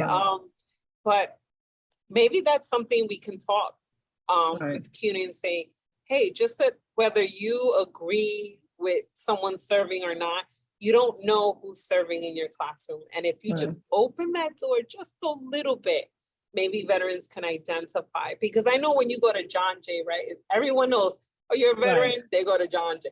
Right. It's a veteran school. So veteran friendly school. CUNY's veteran friendly, but John Jay is just known for that. But like when I went to Queens College, or at the time LaGuardia, that wasn't really known. I mean, maybe now it's acceptable, but a sense of gratitude, right? Thank you for your service. By the way, I'm Professor so-and-so, and if anyone in my class, you don't have to identify has served, I want to thank you ahead of time for your service, and welcome back. That would be a nice incentive, don't you think, Crystal? That's important. That's especially important. When it comes to like, I'm not saying veterans get special treatment or anything, but just for the professor himself to be aware. Because like some people have drill and some people go on trainees. So for your professor to be aware that, hey, I might have to leave at any moment is good. Yes. It's good to know. And it also reminds me to reinforce on our social media and in our newsletter, the definition, CUNY's definition of a veteran. Not just one who served 1 day or more, but reservists, active duty. Spouses and veterans who are receiving benefits are also counted as military connected for CUNY. And, it is important for the dependents and, their spouses and their children to also get that recognition, because they serve along with us. Yes. If right now you had to leave, Crystal, your baby, someone else would have to take care of your baby, and your baby's serving that time that you're away. I know when I left my son, someone else had to take care of him. And, when I came back, he was like, Mom, it's like if I served as well, so, that kind of all plays a role. Like we always say veteran, then we forget the spouse and the dependent, that gratitude as well. Thank your mom, thank your dad for serving, it's an honor. We don't, like Crystal, you said, we don't want special treatment, but let's keep it real.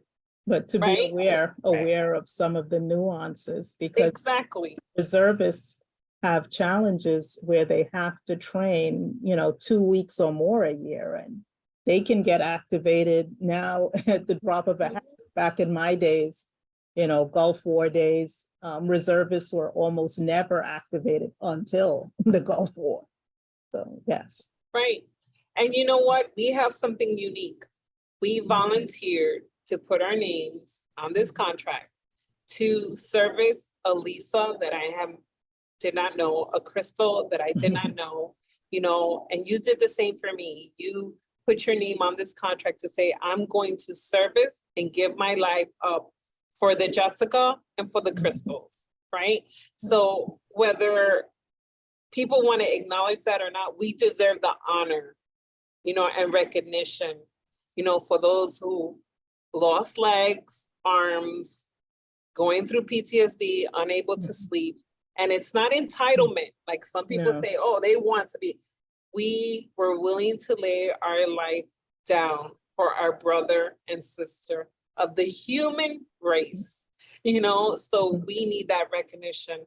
And especially women who play so many roles in their life that it's time not to just read it in the paper, the first Army Ranger woman veteran, you know, but those who never got the recognition Right. and now can have a face and a voice. And this is why we have this platform to share with others. Look, we're students, we're moms, we're sisters, we're You wear cousins. many hats.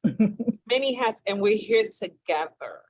Correct. You know? So Crystal, do you have anything else to say before we close it out? And then Lisa will close it out for us.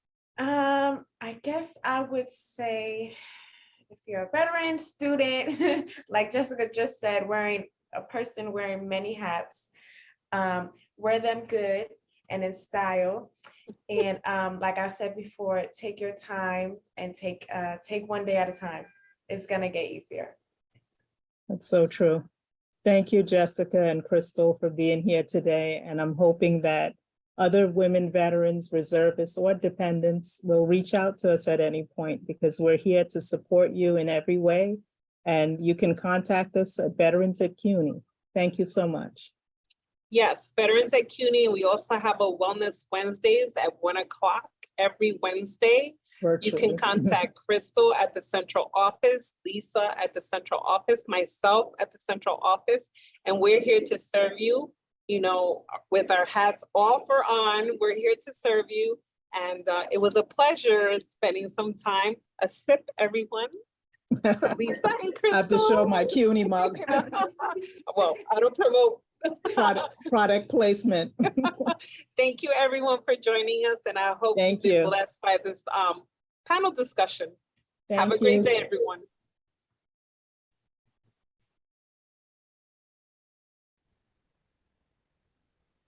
Okay.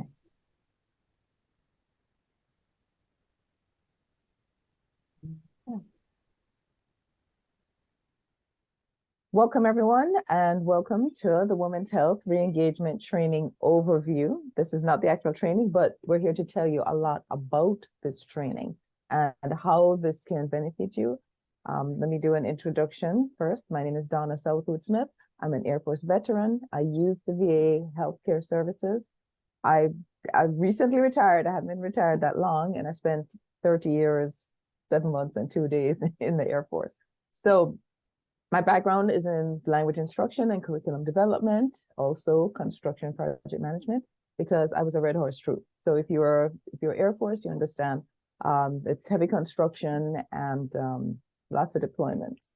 If you're Navy, that's kind of like the CBs. We actually deployed with the CBs quite a bit. So anyway, after all of those deployments, I returned. I did all the transition assistance training programs. And it wasn't until my last deployment that I even heard about women's health at the VA. I was very excited.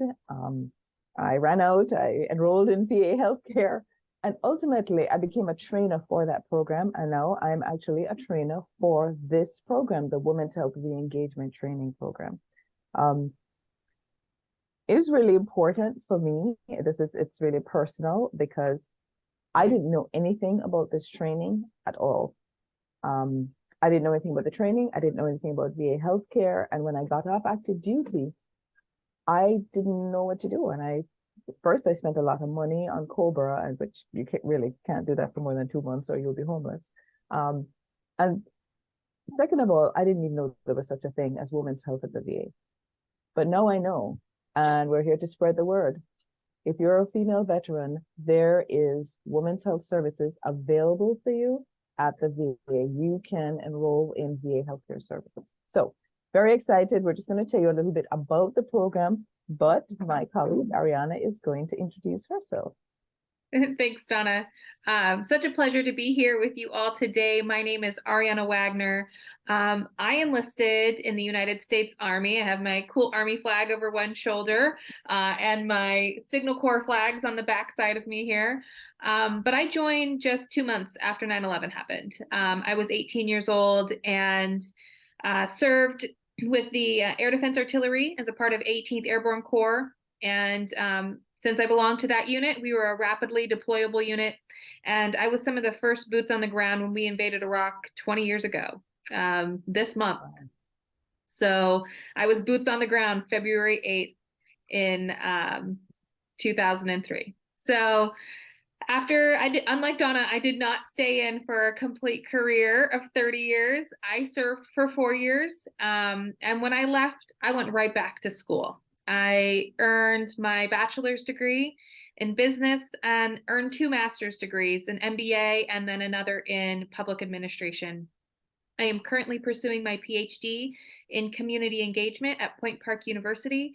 And prior to this role, I worked, thanks Donna, I worked in project management and advocacy and outreach for veterans in my community.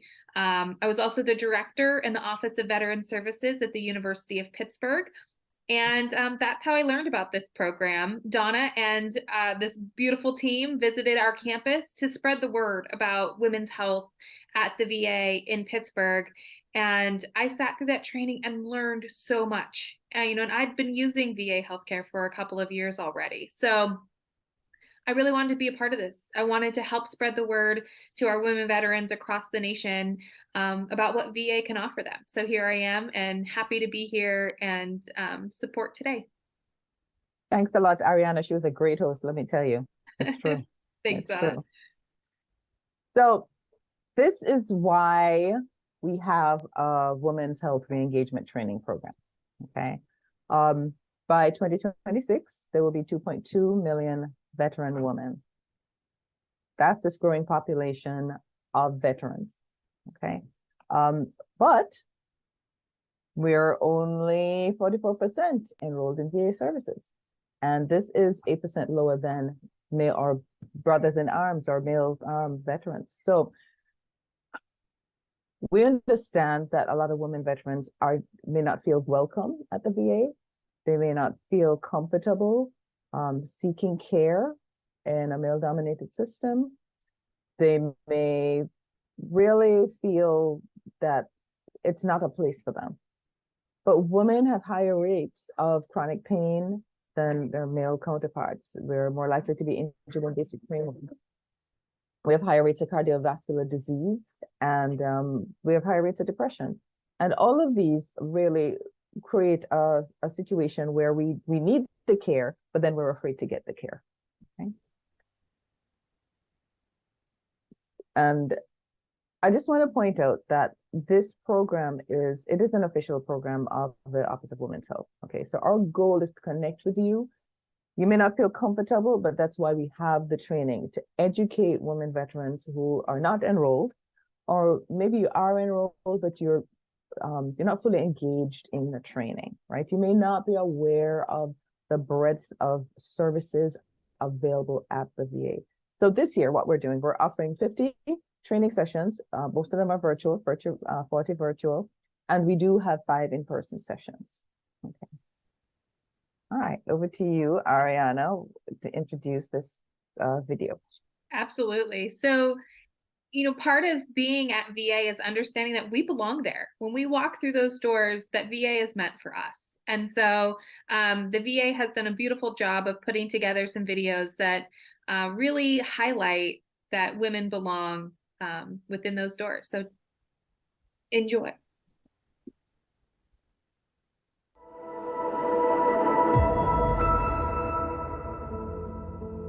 My name is Christine Bang. I'm a physician, Chief of Radiation Oncology at the VA Maryland Healthcare System in Baltimore, Maryland. My name is Margaret Hill-Grigson. My name is Rosalind Jones. I served in the U.S. Army. I served in the Navy. I was active duty for 9 years with the Army. I just wanted to get away and try something different. I was 19 when I joined. The job I had had prior to that, I'd been laid off from it. I wanted to stretch my legs and see the world. My senior year in college, while I was applying to medical school, 9/11 happened. And so while I was applying, obviously this incredibly traumatic and big event happened in our nation and affected my decision to join the Army.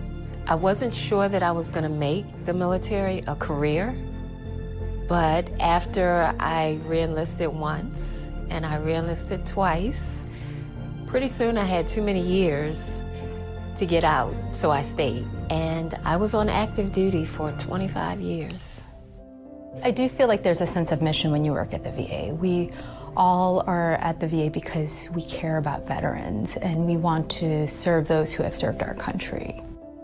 Using VA services was always at the forefront of my mind when I separated from the military. I had no awareness that there was any health care or mental health care or anything available for me as a woman vet. Absolutely none.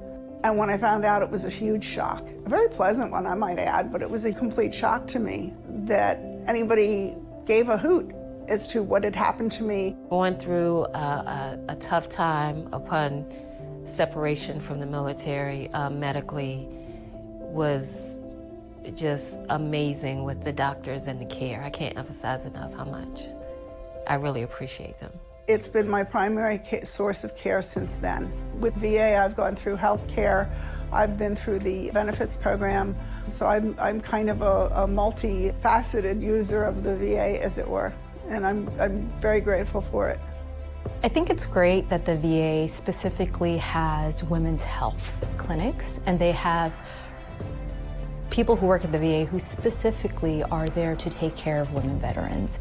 The way we're approaching this is very women veteran focused. You know, what is going to be important to them? How do we ensure that they get their mammogram at the VA if they need it, or when they go to the community, how do we ensure that that care is not interrupted?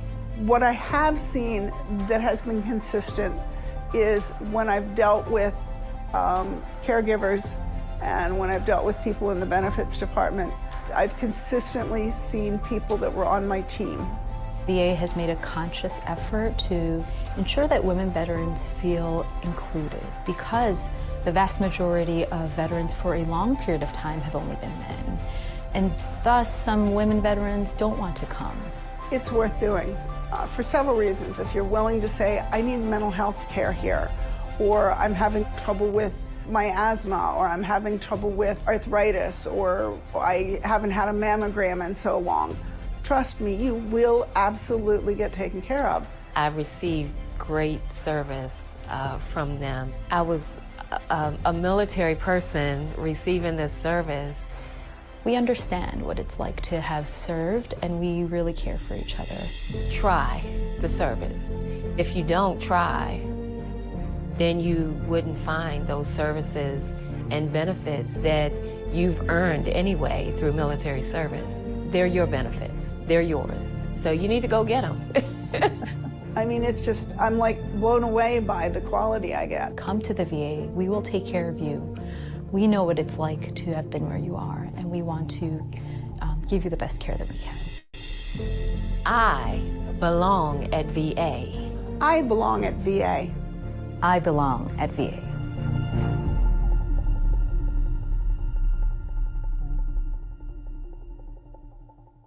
I just love this video because I feel like, you know, Rosalind, our Army veteran in the video, hits the nail on the head. These are the benefits that we've earned. Yeah, this is really true. This is, you know, they're out of my VA down, you know, I live close to Baltimore. So that's my VA they're talking about. Rosalind's actually my representative in Maryland. So I'm really excited to see this. We want you to be able to attend these trainings at a time that's convenient to you. Okay, so we have a lot of virtual trainings. Some of them are in the evenings to accommodate our West Coast veterans. Some of them are in the mornings. We have a couple on the weekend, a couple of Saturdays. We have one on Sunday, but they're spread out enough over time for this coming year that at least one training will be the training for you. Okay, so you can attend virtually. The curriculum is about 4 hours. The evening ones are 3 hours, so they're just a little bit shorter. There is a handbook that's available on our website, along with other supplemental information about new changes in law, changes in VA policy, which we'll get to in a minute. And there's also contact information for the Women's Health team members. So there are teams of people available to help you navigate the system, right? So the first part of the training covers women veterans in healthcare, how we think about our healthcare conditions that are particular to our experience. The second section talks about understanding the VA, how the VA set up the organization, and how each section supports veterans in a different way. The third section is about VA services, healthcare services, because this is really a focus for you. And then the last section is talking about enrolling in VA care and the resources that are available to you as veterans. So, let's see here. So all of these services are available, okay? Everything, your general primary care, women's health, any specialty care you might need, mental health services, as was discussed in this video, and then ways to stay healthy, because that's what we want. You know, it's not just about fixing you, although you might feel that way when you separate from the military, but it's about simply being well as you go through the rest of your life, because we are going to be civilians much longer than we ever were in the military. Okay. I love this slide. I love this slide because it showcases all of the, not all, but like a vast majority of some of the specialty services that are provided through VA healthcare. And some of them are so surprising. You know, Donna and I do this training a number of times a week. Yeah. And we always ask folks, like, what on this list is most surprising to you? So many people say yoga, but the VA offers yoga. These are all services that the VA offers. Everything from telehealth, which is such a blessing, especially as we moved through COVID. You know, VA was doing telehealth long before everybody else. Therapy, nutrition, physical therapy. Donna will tell you that the VA employs how many physical therapists? #1 physical therapist employer in the United States. Employs most of them. Most of them. And I know I've seen a couple of them, and I saw one of my physical therapists just via telehealth. So acupuncture, they do really great acupuncture. Gynecology, urgent care is another one that I think is super important to know. And like access to reproductive mental health care, weight management, you name it, right?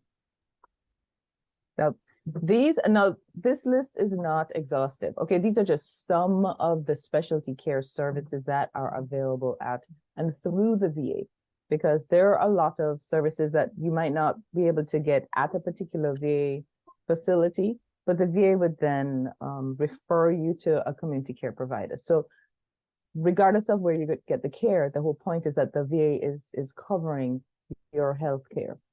Okay. So I'm going to talk about a couple of policy updates. I'm going to do this section, and actually I'm going to ask Ariana to do, we have additional policy updates, but we don't have a slide because they're that new. So reproductive care access. Okay, so this is brand new. I'm sure if you're watching the news, you know this. The VA does allow for the provision of abortion services for veterans and CHAMP VA recipients. And this is whether the life or health of the pregnant veteran or beneficiary would be endangered, okay? Or if this is a result of an act of rape or incest. So this is one way where the VA policy has changed to further support our women veterans, okay? They offer patient-centered pregnancy counseling. There's information about other services. And if that's not your option, then you can have maternity care services at the VA. And this includes all the screenings and all the support, all of the maternity care services in addition to the counseling services that you may need. But this policy is brand new, very, very new. Along with this, expansion of maternity care coordinators. So the VA covers maternity care, all right? It's not done in-house at the VA, but what they do is that they refer you to an obstetrician in the community. If you already have an obstetrician, you know, the VA can work with that.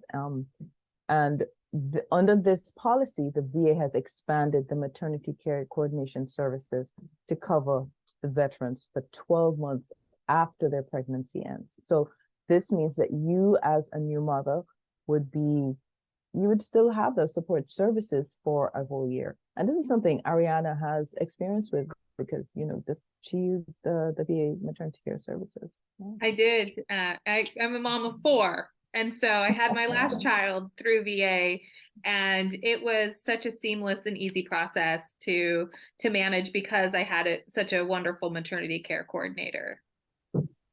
That's awesome. That's awesome. We also have, I just want to bring up the PACT Act and the Compact Act. So these are also brand new policies. So PACT, it expands services for veterans who have been exposed to toxic substances. And then the Compact Act greatly expands support for veterans who are experiencing acute mental health struggles.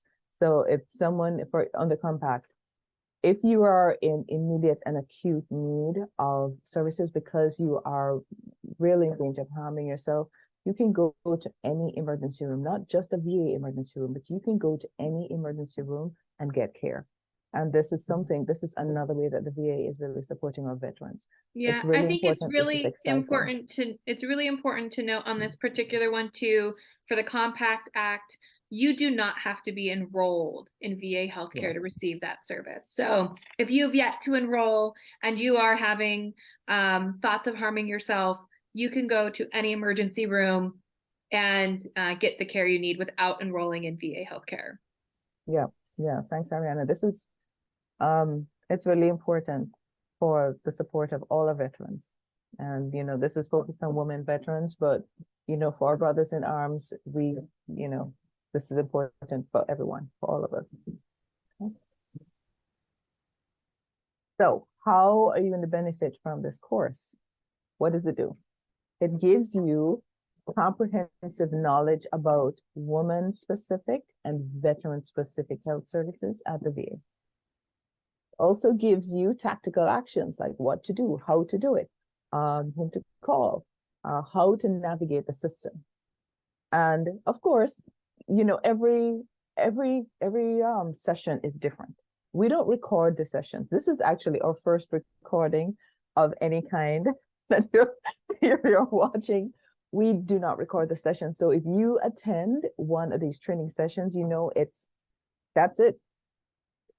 It's totally tailored to whoever's in the classroom at the time, okay, virtual or in person. And those virtual and in-person spaces are really safe spaces to build community with other women veterans, so that we really are able to trust each other. A lot of our participants really share a lot of their personal experiences in the military. In some cases, we have women veterans who have never spoken to anyone about their experiences while they're in the military. And I'm not just talking about women who have just recently left the military. We've had women who are in the Army Air Corps who were in our class. And I was totally starstruck. I was like, oh, thank you for your service, ma'am. Oh, but we have women from all service eras.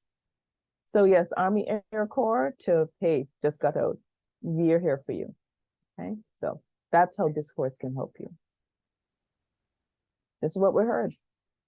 We get a lot of positive response from our veterans about the class. We answer the questions that you have. It is, so many people are not really knowledgeable about the healthcare aspect at the VA. They know a lot about maybe other services, but this is focused on healthcare.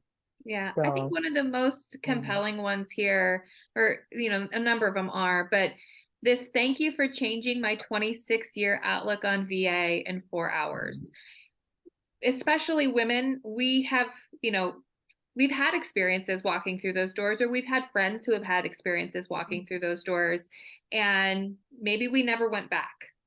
And maybe we never even attempted to go after hearing of some experiences. So I'm constantly in awe of that one, because when we finally have an opportunity to talk about what's available to us as women veterans, it can change your outlook.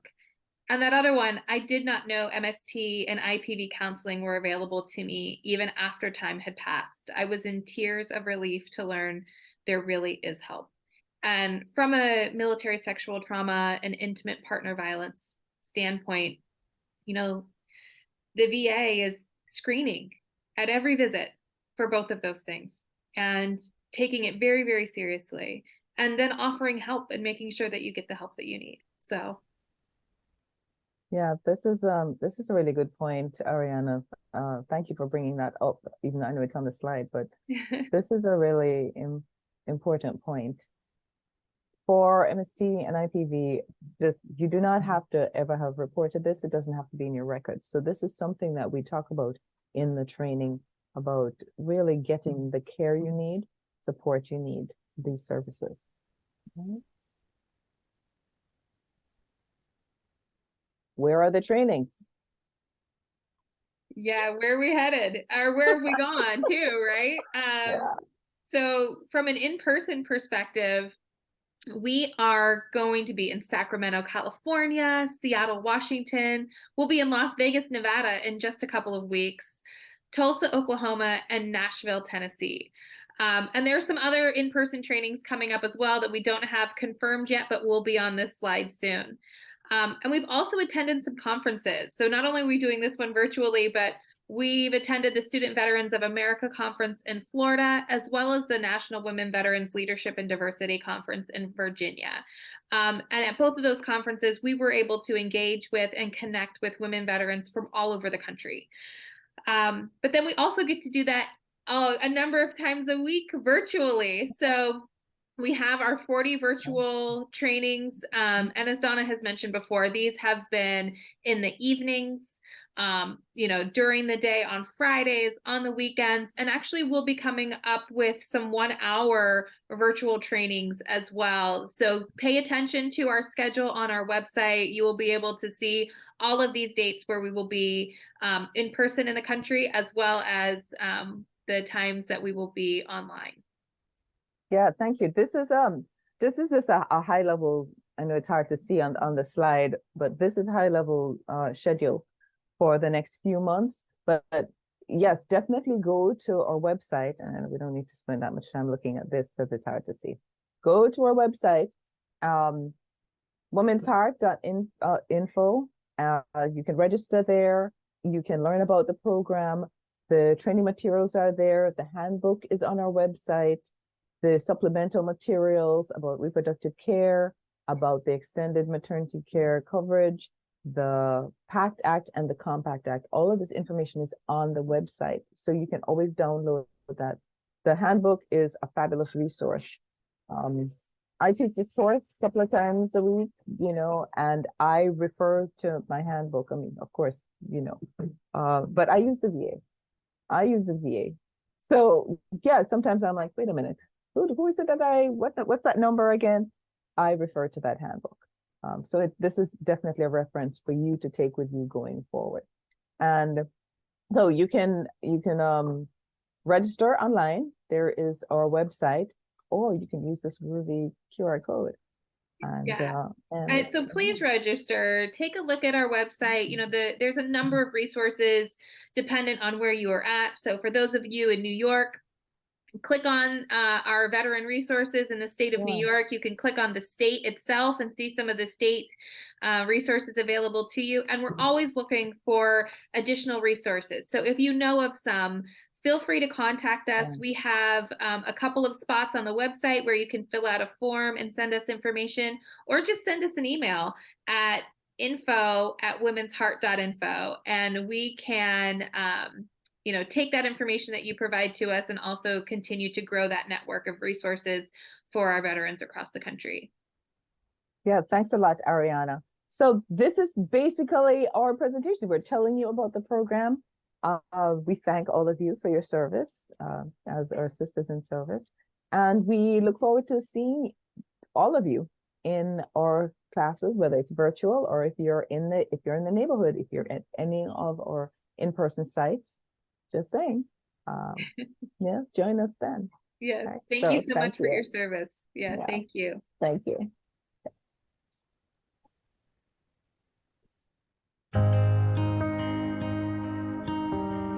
I was in the military for a total of 8 years, 4 years active duty. I think PTSD is slightly different in the female population. I feel we don't get the sympathy in the space because we're caregivers and caretakers. We somehow have to have these emotional reservoirs for everybody around us and ourselves, which isn't necessarily the case. And so as I started to identify more as a veteran, I also met with a lot of resistance. You know, you don't look like a veteran. You're too young to be a veteran. And even like, you know, inappropriate comments like, oh, you're too pretty to be a veteran. Like, I don't even know what that even means. So I felt very isolated. I just needed help. I just needed somebody to talk to about it. And that's how I met Wounded Warrior Project. The programs at Wounded Warrior Project, they work. They help you help yourself. Over the last 10 years, I've participated in so many different programs to the point where now I feel confident and comfortable that if I were to meet somebody who was thinking about going on a program, I could tell them my story and I could say, well, look at my life now. I feel like when you help a woman, you help a family, you help a community, and everybody's journey is different, but we don't walk alone. When we're in the military, we don't do it all by ourselves, right? Somehow we forget. And then an organization like Wounded Warrior Project comes in and like they remind you of that community.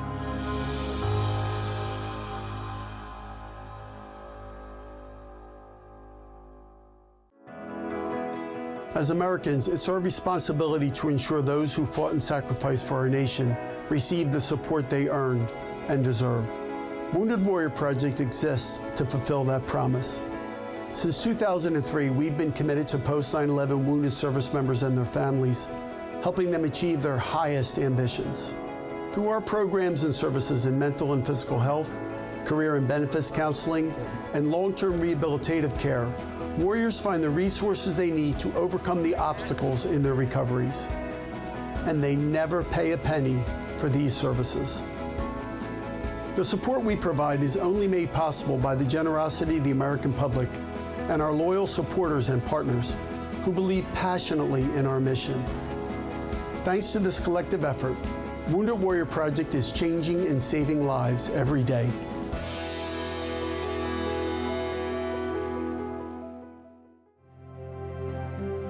I served for nearly 30 years in the United States Army. I went to drill sergeant school. I became a drill instructor where we train brand new recruits. And then I went to airborne school where I served most of my time in the 82nd Airborne Division. I've been deployed to both Iraq and Afghanistan. I've had, quite a few assignments in the United States as well.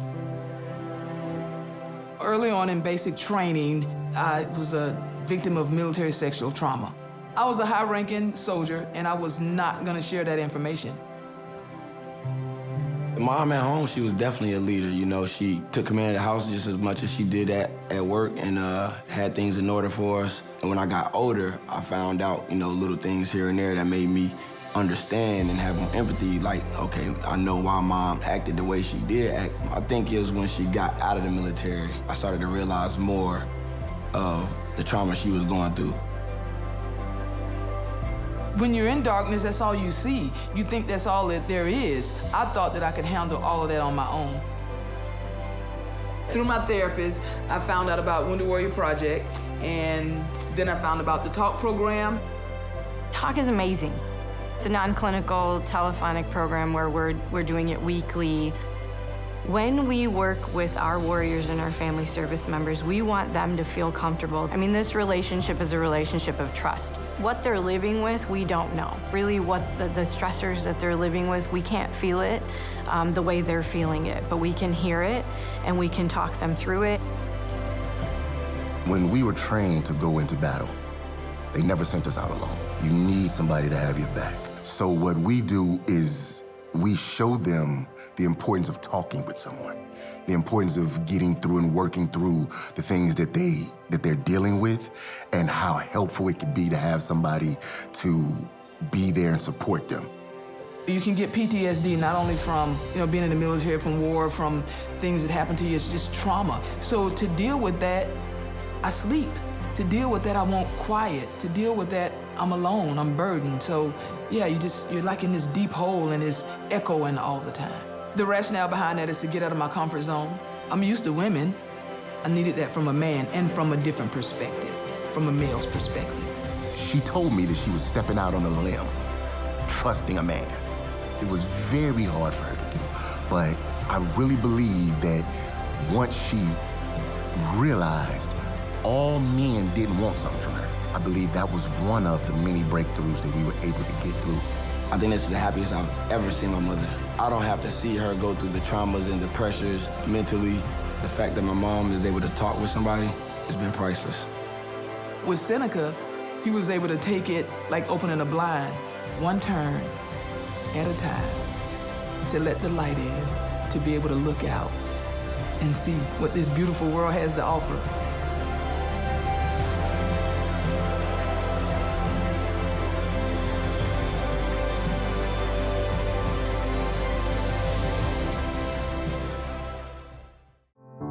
You know, very rarely do I talk about the stuff I did in Afghanistan. Mommy knows some things I did over there, and these things sometimes at nighttime haunt me. And, you know, I don't sleep. So you guys know I'm going away later today. It's going to be for 2 weeks. It's the Warrior Care Network. It's a program that's going to offer me better ways to deal with my PTSD and my TBI. And I don't lie to you guys, I don't think I ever have, so I'm telling you guys, I need help. And it takes a brave person to ask for help. I mean, I hope you go, and I hope you find some peace for yourself, because I think sometimes you can be very angry, and you don't realize it all the time.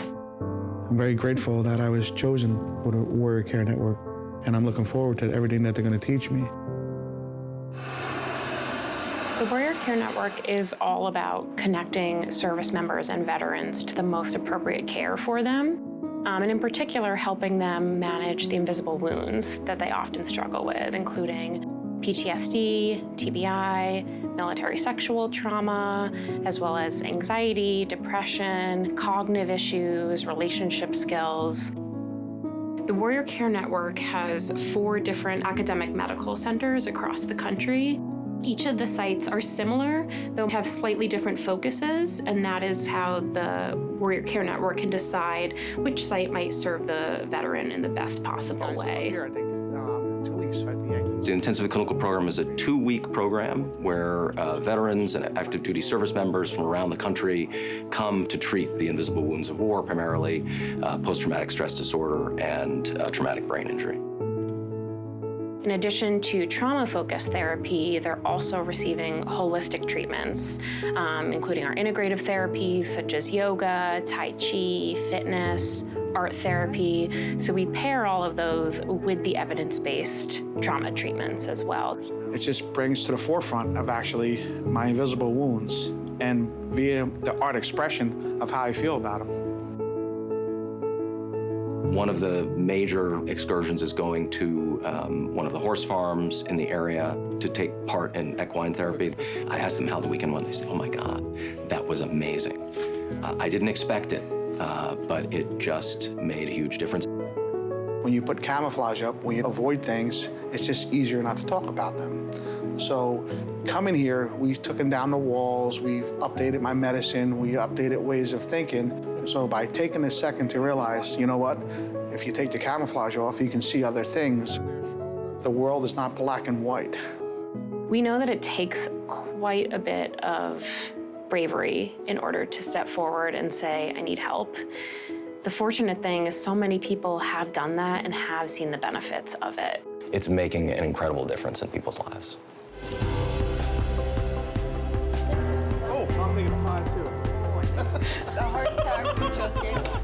It's the Warrior Care Network that helped me get my life back in order. It's a program that offered my family and I services that we probably couldn't get anywhere else in reference to talking to each other, parenting skills, and marriage skills. And the biggest one was to help me understand my invisible wounds better.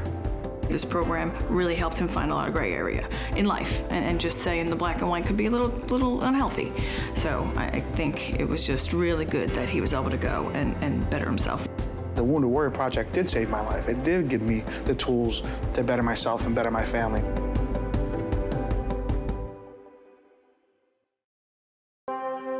9/11 was the main reason why I joined the military. I completed basic training in 2004, and by 2005, I had orders to deploy.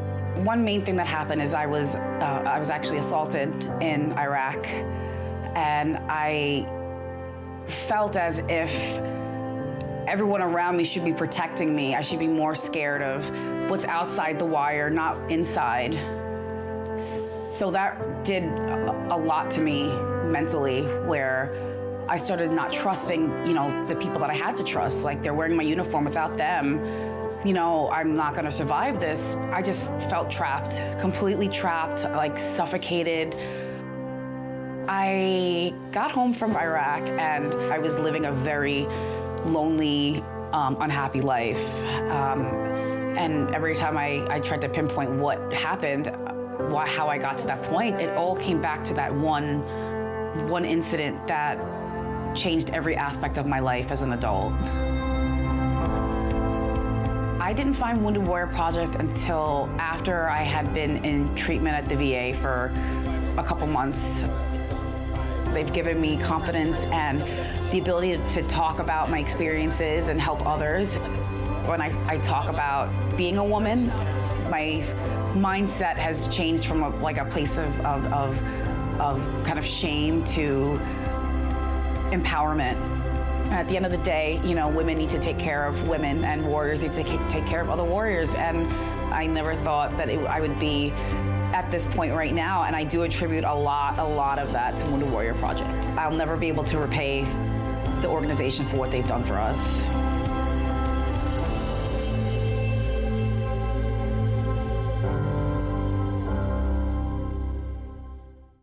In greater numbers than ever, women are stepping up to serve in new, critical, and formidable roles contributing to our nation's national security.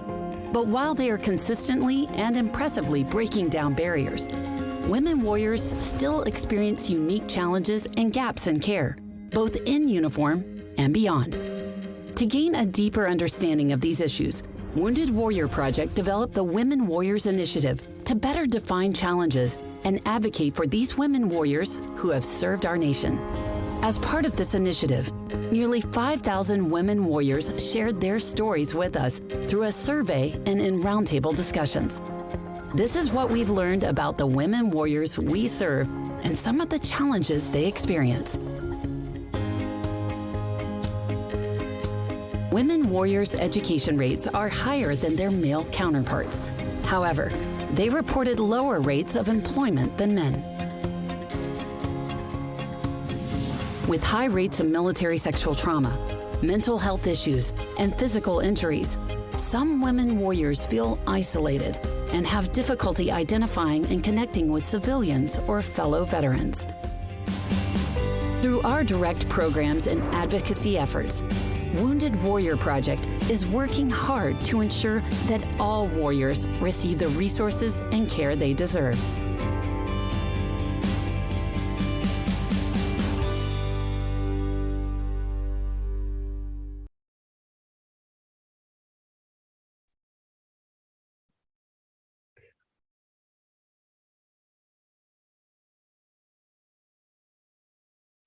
Hello, everybody, and welcome to our Edge for Vets presentation for female veterans.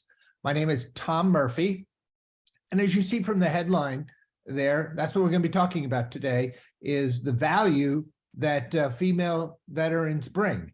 And the point is that in the military, you've developed enormous leadership strengths, which break out into values and skills.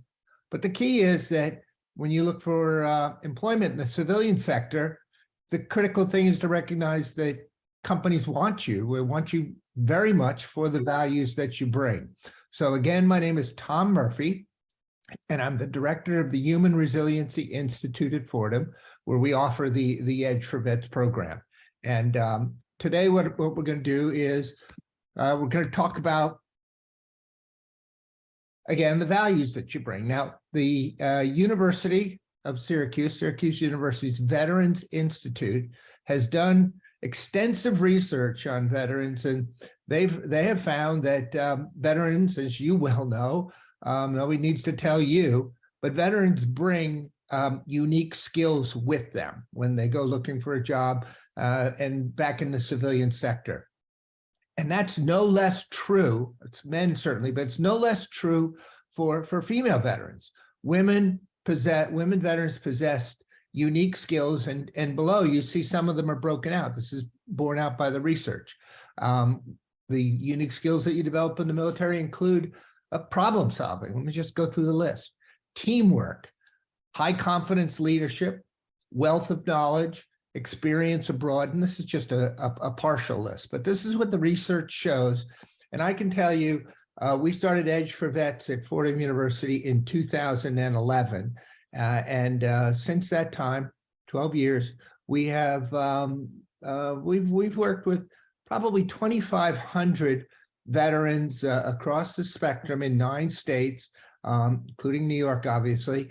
And, it pretty much breaks out about, it's men and women, but it breaks out about 20% of the attendees in our Edge for Vets workshops are women. But, for both men and women, the experience that you had in the military is true. You come in, they give you enormous responsibility.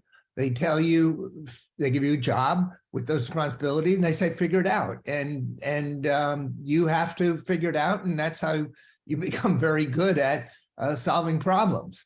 And you see the second bullet there, you become very good at working as a team player and being a team member. And from all of that comes the high confidence. And, the point is that we're going to talk about it today. You bring the value to the companies, yet key is to understand that.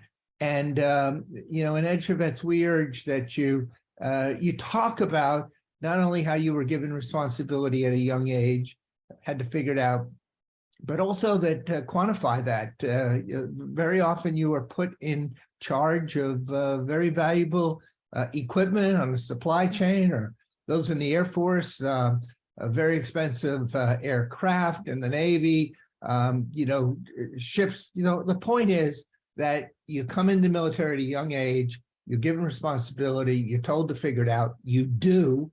That gives you these problem-solving skills, and you've been responsible for a large amount, very valuable equipment.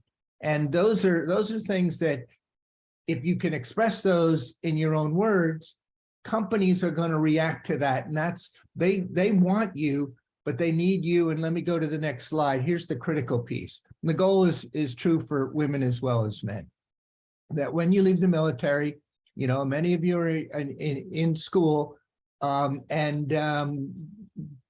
it's never far from your thoughts about getting that job. And that, again, is true for men and women.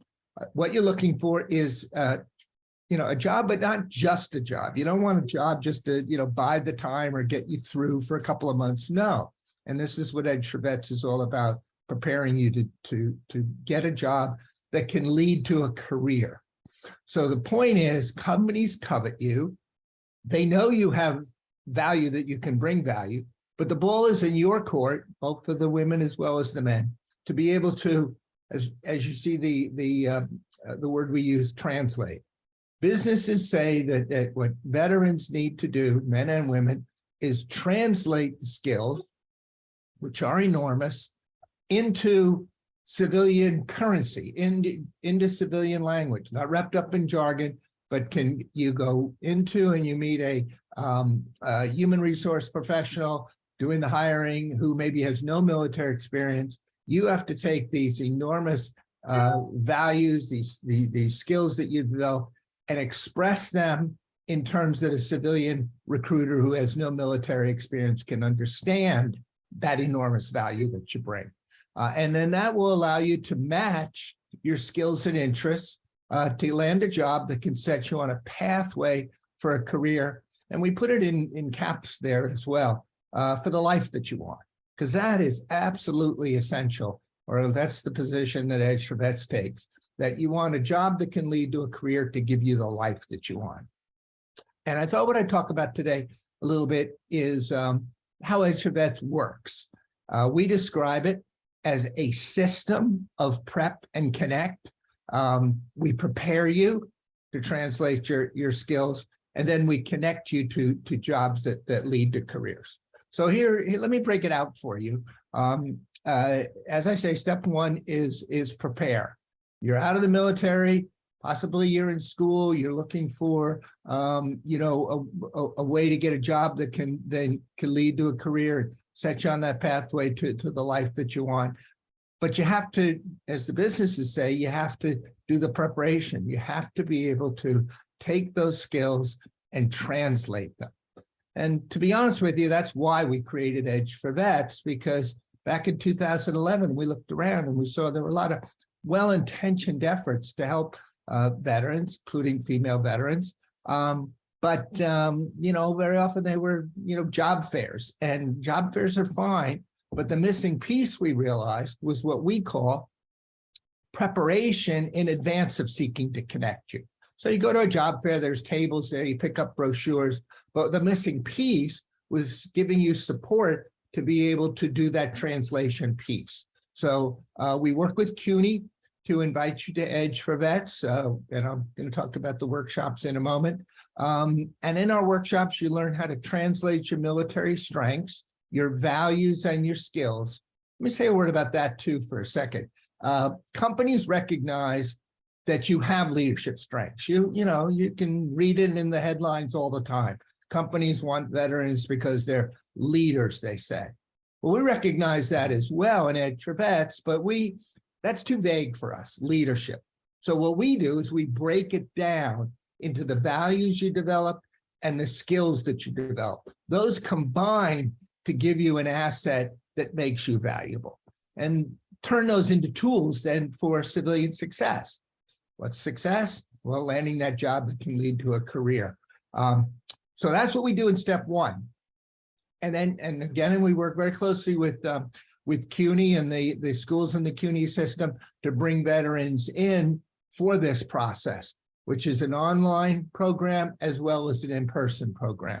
And I'll explain a little bit more about that as we go along.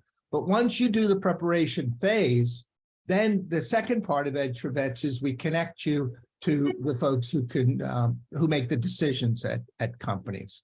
And the other part of that is that we invite those HR reps, we call them mentors, business mentors, we invite them into the workshops that we do so they can meet you while we're teaching you how to do the translation piece.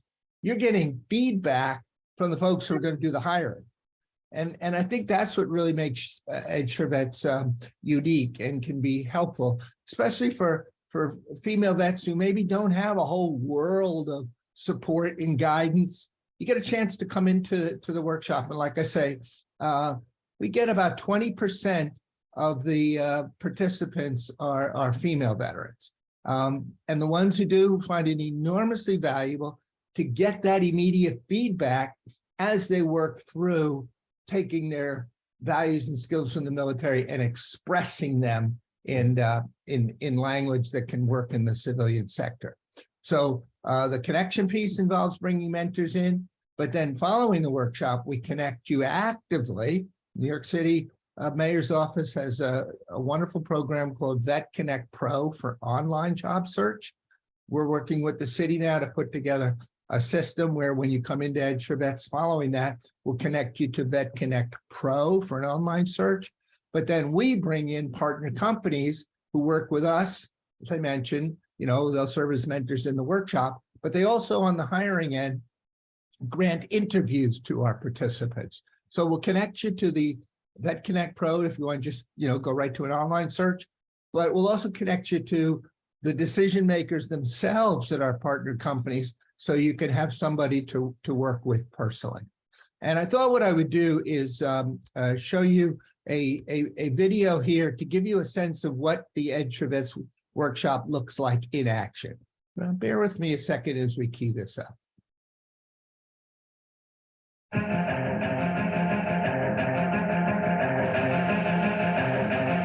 Vets, you've served our country, now you're home and thinking about a job. But how often have you applied and never heard back? That can be frustrating. That's why we created Edge for Vets. to open the world for you. The Edge for Vets Workshop Series offers a unique system of prep and connect. We blend workshop training with one-on-one mentoring provided by business executives from our partner companies. Mentors participate with you in the translation process and help you become job ready. Then mentors show you how to build a network of contacts while HR reps from our partner companies connect you to job opportunities. All of the people I've met here have had a remarkable experience and great development in their military service. Business is looking for people like this. What I think is what Edge for Vets does such a good job of helping people understand the translation from military experience into civilian experience, a way that they can think about civilian jobs that helps them understand where they would like to go, and then to be able to explain their skills and their experiences in a military setting and how important and valuable that can be to a civilian interviewer who maybe has no military experience but understands how to value people with strong personal traits and a commitment to cause. A facilitator leads the discussion and suggests topics. There are 4 key elements that make up the Edge for Vets curriculum. They are vision, values, skills, and action. Vision, step 1. Mentors help you get clear about the kind of work you want to do for the life that you want. Step 2, values. Mentors help you identify the values you developed in the military, values that can make you valuable to companies. Step 3, skills. Mentors help you gain clarity on the skills you developed in the military and help you develop confidence expressing those skills in civilian terms. Step 4, action. Mentors help you match your interests and skills to companies looking to hire vets. Vets say this blend of instruction and mentoring really works, and so do the mentors. What Edge for Vets teaches you as a veteran is to take those skills that you've already obtained through 4 or 5, 8 years of military service and translate them into terms that a civilian employer can actually understand, because you actually already have obtained the skills. And I think once you realize that, and that's a big part of transition, is realizing that you do bring a lot of work to the corporate sector. How do I tell my story? Not wrapped up in military jargon, in civilian terms that employer can understand. Vets really have eye-opening experiences while they are at these mentoring sessions. I feel like they don't just get to meet other vets who are going through the same things that they are, but they also get to meet people in the business who are willing to help them. Edge for Vets workshops are offered in New York, Massachusetts, and Florida, and we're expanding rapidly. So there you see it, and you saw in the workshops that we offer, it's a mix of men and women, and I'm going to guess, about 20% are female vets. Many have gotten great jobs, and we're happy through Edge for Vets to connect you to those female veterans if you would like to talk to them. At the end of the program, I'll give you our website. You can contact me and be happy to link you up if you'd like to talk to some of the female veterans who've come through Edge for Vets and made connections, gotten great jobs, and now are on a pathway to a career in the life that they want. And at this point, though, I'd like to, I'll answer the question myself, but I'm going to raise the question: why do we even do this? Why do we do Edge for Vets? So I mentioned we created it 12 years ago. 2,500 men and women have come through it, but why? Why is it necessary? And I'm going to say that you've been in the military, you're out, you're looking to, advance in the civilian sector, but I'm going to contend that you can benefit from support. You could figure all this stuff out on your own, how to fit in and how your skills are going to work for you. But what we seek to do is to collapse the learning curve for you. Because as we call it, transition has challenges, and transition in life in any capacity has challenges. For example, you're in New York City today. I said, tomorrow we're transferring you to Alaska. It's going to be a change. So transition from one thing to another is always going to have its challenges. But the challenge of going from the military, I'm going to call it a culture, from the military culture back into the civilian culture, has a particular set of challenges that we found veterans, women as well as men, really benefit from. because as we call it, it's going from we to I, meaning that everything in the military, necessarily so, is about teamwork. It's all about taking individuals when you join the military and getting individuals to sublimate self for the mission and function as a team to achieve the mission. Necessarily so. And you develop enormous skills during that process. But the point is that when you leave the military, and we've had some vets, female vets in the workshop who, 6-8 months ago were in the desert. Now they're back. And it's going from we to what we call I. And I don't mean I in just a, egotistical way. I mean I as you're on your own. You got to go into that interview and you're good at stuff, but how are you going to convince somebody to say yes to you to give you the job that you want to set you on the path for a career in life? You have to be the one to take those skills and express them in terms that can work for you to get that person to say yes. We to being able to talk about the we strengths in I terms. I'll say that again. The values and the skills that you develop during the we phase are enormous, but you have to be able to translate those and express those values and skills in I terms as an individual that can have somebody lean forward and say, whoa, this person can bring value to the company. And I go back to something I said earlier that, the research shows what skills do you develop? Things like problem solving, things like teamwork. That was all during the we phase. You just got to get in touch with those skills and those values, understand them, and then be able to talk about them in your own language, in your own words. And that's what we do in EdTrivets. We bring you into the workshop, which is done in person, but we also have an online module for those who can't attend in person. In both the in-person and the online course, we take you through a process of creating a personal, I call it a plan for success. The online course will do this, the in-person course will do this, take you through the 4 steps. The 4 in EdTrivets mean something. And then you saw it in the video: vision, values, skills, and action. And what I mean by that is step 1 is you got to get clarity on what it is that you want. What is the kind of life that you want that will tap into your passion, not just like take a job because you need a job or somebody says, oh, you should do this. No. What do you want? What gets you excited? And we say in EdTrivets, use our course as a way to get in touch with that and then get clarity on what kind of career path you would like to take. That's part of creating this vision piece. And then the 2 boxes in the middle are your strengths. I said companies want you for leadership strengths. Well, they break out into the values that you developed and the skills that you developed. And we talked about them. The values, selfless service, 7 leadership traits of the Army, for example. We take each of the branches and we go through the value statement for each of the branches, and we give our participants a chance to get really in touch with what those values are. In the case of Army, the 7, one of them selfless service. Well, selfless service is what allows you to work as a team member.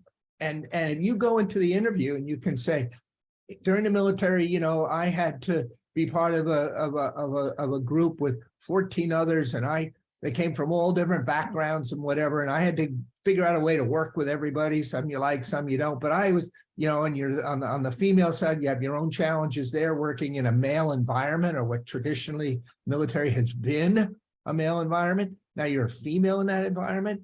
Well, the ability to work in that and become a team member is the same thing that companies grapple with. So if you can show how you develop the ability to work as a team player in the military, you just go into the interview and you talk about that as a value that you can bring. And that combines also with the skills, which you'll see in the workshop. We give you a chance to really go through and think about what duties you had, what you got good at. We talked about problem solving. Maybe you're 19 years old and you come in and they say, here, take care of this inventory. And the inventory is like worth $14 million or something. You have to figure out how to do it. That's a skill. And I'm going to use the word here, transferable. That's a transferable skill that you developed in the military, but can work for you in the civilian sector. And then the final box there is an action plan. That's the final step in the Edge for Vets program. Vision, values, skills, action. How are you going to put your values and skills into action to succeed? And you come to Edge for Vets, we take you through this process, you make a plan for success, and that becomes your template, if you will, your practice sheet to prepare for your interview. So you go into that interview and you talk to the elements in your plan for success, the values, the skills, but also that action piece. How am I going to bring value to the company? And I can promise you that will get the HR person leaning forward. This person has thought it through, how they're going to bring value to us. Let me hear more. And that's what you play for. So saying that, as I mentioned, plan for success. 20% of the participants in Edge for Vets are females, and they've created had some folks come through, create some very outstanding plans for success, go into interviews, succeed, get on there, get launched on a job that then puts them on a pathway, and that's what we seek to do for you. Remember I said earlier, we're looking to collapse the learning curve for you on the process for doing this. That's the preparation piece. Then you see below the connect piece. We connect you back to the Department of Veteran Services at the mayor's office for the connection to the online job search called Vet Connect Pro, or to our hiring managers at our partner companies. And then there's a final piece. We're working with New York City SHRM, which represents, that's the Association of HR Officials. They've got 2,000 members in New York City. That's an awful lot of public and private companies. So it's not just like, corporate, it's also the nonprofit sector. 2,000 of these SHRM representatives work for all these companies. And they have we're working with them to develop a component where when somebody finishes Edge for Vets, we connect them over to SHRM for a practice interview, so that you get a chance to make your plan for success, create your script for how you're going to do an interview.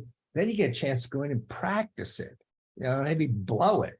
But the point is practice it that first time, blow it. But now develop the confidence that when the real interview comes, you've had the ability to develop a plan. You've been able to have an ability to practice it. Now you're ready to go. And that's why we find up to 8 out of 10 vets, male and female, who do Edge for Vets, up to 8 out of 10 do get that job that sets them on a pathway. So we're very proud of that. And as I get ready to wrap up, let me just summarize. We have an Edge for Vets. We do the workshop series in New York City every spring and every fall. It's about 3 months. We do outreach. We work through CUNY and the schools there, Lisa and Jessica, and we get word out to all of the veterans in their system that the workshop is going to be available, and then we bring them in, put them through the workshop, and then on the back end, the connection piece. It's about a 3-month arc, and we track it with the school semester. So the workshop is April. So we're starting February, March into April, and then a little bit more into May on the back end. And it works as a cohort. And then we do it again in the fall for 3 or 4 months. And it's a cycle. And we've done it every fall and every spring since 2011 in New York. And in 2013, CUNY, the CUNY system joined us and began sending their veterans to Edge for Vets. So very proud of that partnership with Lisa and her team at CUNY. But the next workshop is April 27th, and you see down below Tom Murphy, tom@edgeforvets.org. If you would like, you can either go to the website to find all the information and sign up there. But I invite you also, if you'd like to send me an email and request a flyer we'll send you the flyer that we're using for recruitment, and love to have you join us. So we're working with CUNY Seed number 2 on recruitment, and John Jay College is going to be the host. We rotate where the workshop is held. Sometimes it's at a college, sometimes it's at one of our companies like Pfizer or Deutsche Bank, or we'll rotate it around. But this time in April, it's going to be 1 to 4 p.m., 3-hour workshop, 1 to 4 p.m. on April 27th at John Jay. We're going to have mentors there, business folks, to participate with you as we teach you to translate your military strengths, take you through this process of creating vision, values, skills, and action statements. We bring all the materials, you just come in and we take you through that process. But you see bullet number 4, we've got the actual hiring managers that are going to be in the room with us, people who've been very successful in business, listening to you. They're not going to be doing the talking. You're going to be doing the talking to do this translation process, but they're going to give you feedback so that you gain the confidence talking about your skills in civilian terms. And then, 5, you create a plan for success that becomes your script for an interview. And then we connect you to the folks who do the hiring, both, through Vet Connect Pro for online job search, but then also to our HR reps at our partner companies for support and follow-up. So we tee it up for you, if you will. And I'll just close by saying that if there's a value for veterans, including female veterans in Edge for Vets, it's the jump start that we give you in terms of getting clarity on what you want, clarity on what your asset is, your values and skills, support to express those and develop an action plan, and then on the back end, a connection to the folks who can, the decision makers who can say yes to you. And like I said, we work with the city, we work with CUNY on sending vets in, and then we work with the New York City SHRM on the practice interview piece, and then we have our hiring folks at our partner companies on the back end through SHRM and others to be able to connect you for interviews that can help you land that job, that can lead to the career, that can give you the life that you want. It's been a pleasure to talk to you today. And you see below, register at edgeforvets.org. I invite you to go to the website. You're going to see all of this, as well as, a lot of press that we've gotten for this unique approach of Prep and Connect. And you'll see on there, on the success stories, you're going to see some female veterans who took the course, got jobs, and now are out there in the civilian workplace doing some great things and rising up in their career and contributing in a great way to their company. So you'll see success stories on the website, edgeforvets.org. And again, any questions, please feel free to ask me the question, or if you would like, the flyer for the April 27th workshop, I'd be happy to send it to you as well. tom@edgeforvets.org. Again, thank you for the chance to visit with you today.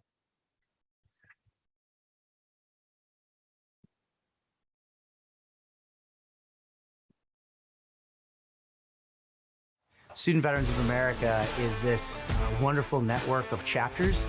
But the things that make those chapters come to life are the people. 15 years really demonstrates some staying power.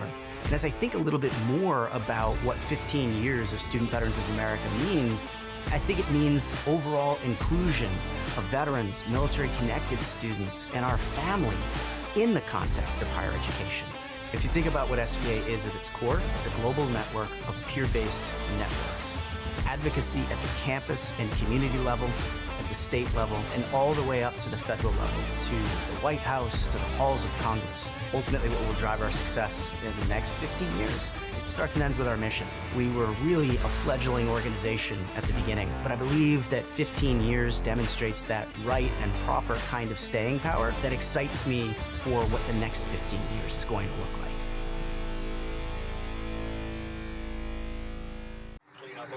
Initially on the roads and the highways, because there's no reports of any closed roads or blocked intersections all the way around Atlanta.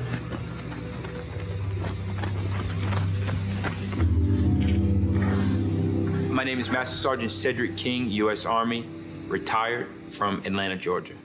Afghanistan is the wild, wild west. You're going through a village that you've never been in before. Booby traps everywhere. Everybody looks like they are getting ready to shoot at you. During this day, I can remember something feeling different. We're gonna go and do like a reconnaissance.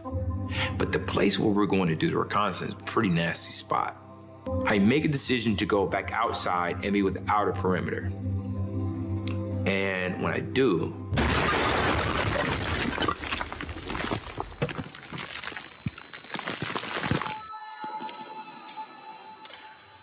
I stepped on that IED. It digs a hole about 2 or 3 feet deep.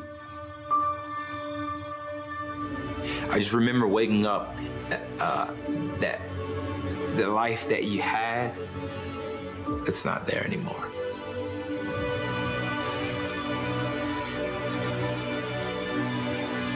I couldn't make peace with it. I was in the hospital for 3 years. We need you to be dad again. I began to find the peace in the storm. What is this trying to teach me? My heart was saying, hey man, there's so much good to give. If you can just get out of this hospital bed, you could probably be pretty inspiring to other people, man. Keep fighting. 26 months and 3 days after losing my legs, I am completing a half Ironman, 70.3 miles.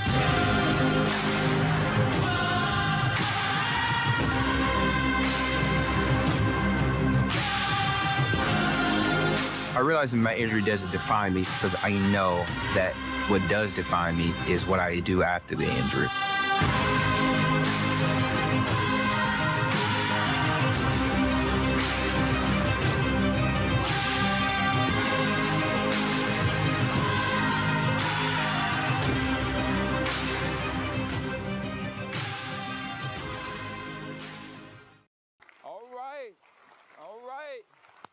Thank you so much. Thank you so much. Thank you, thank you, thank you, thank you, thank you. Thank you so much. Thank you. Just let me hear you. Where are those pesky Marines at? Where are they at? Golly. All right, Army. Hey, you know what's happening. Where you at? There you go, there you go. There you go. It sounds like there's a lot more Marines here, but hey, that's about right. The ratio is about right, about 2 to 1. 2 of y'all for 1 of us. It's about right. That's about right. That's about right. Right. Air Force, where you at? Where you at, Air Force? Okay, y'all in here today. Okay. All right. Navy, where you at? Hey, wait. I think some of y'all Marines. Wait a minute. Wait.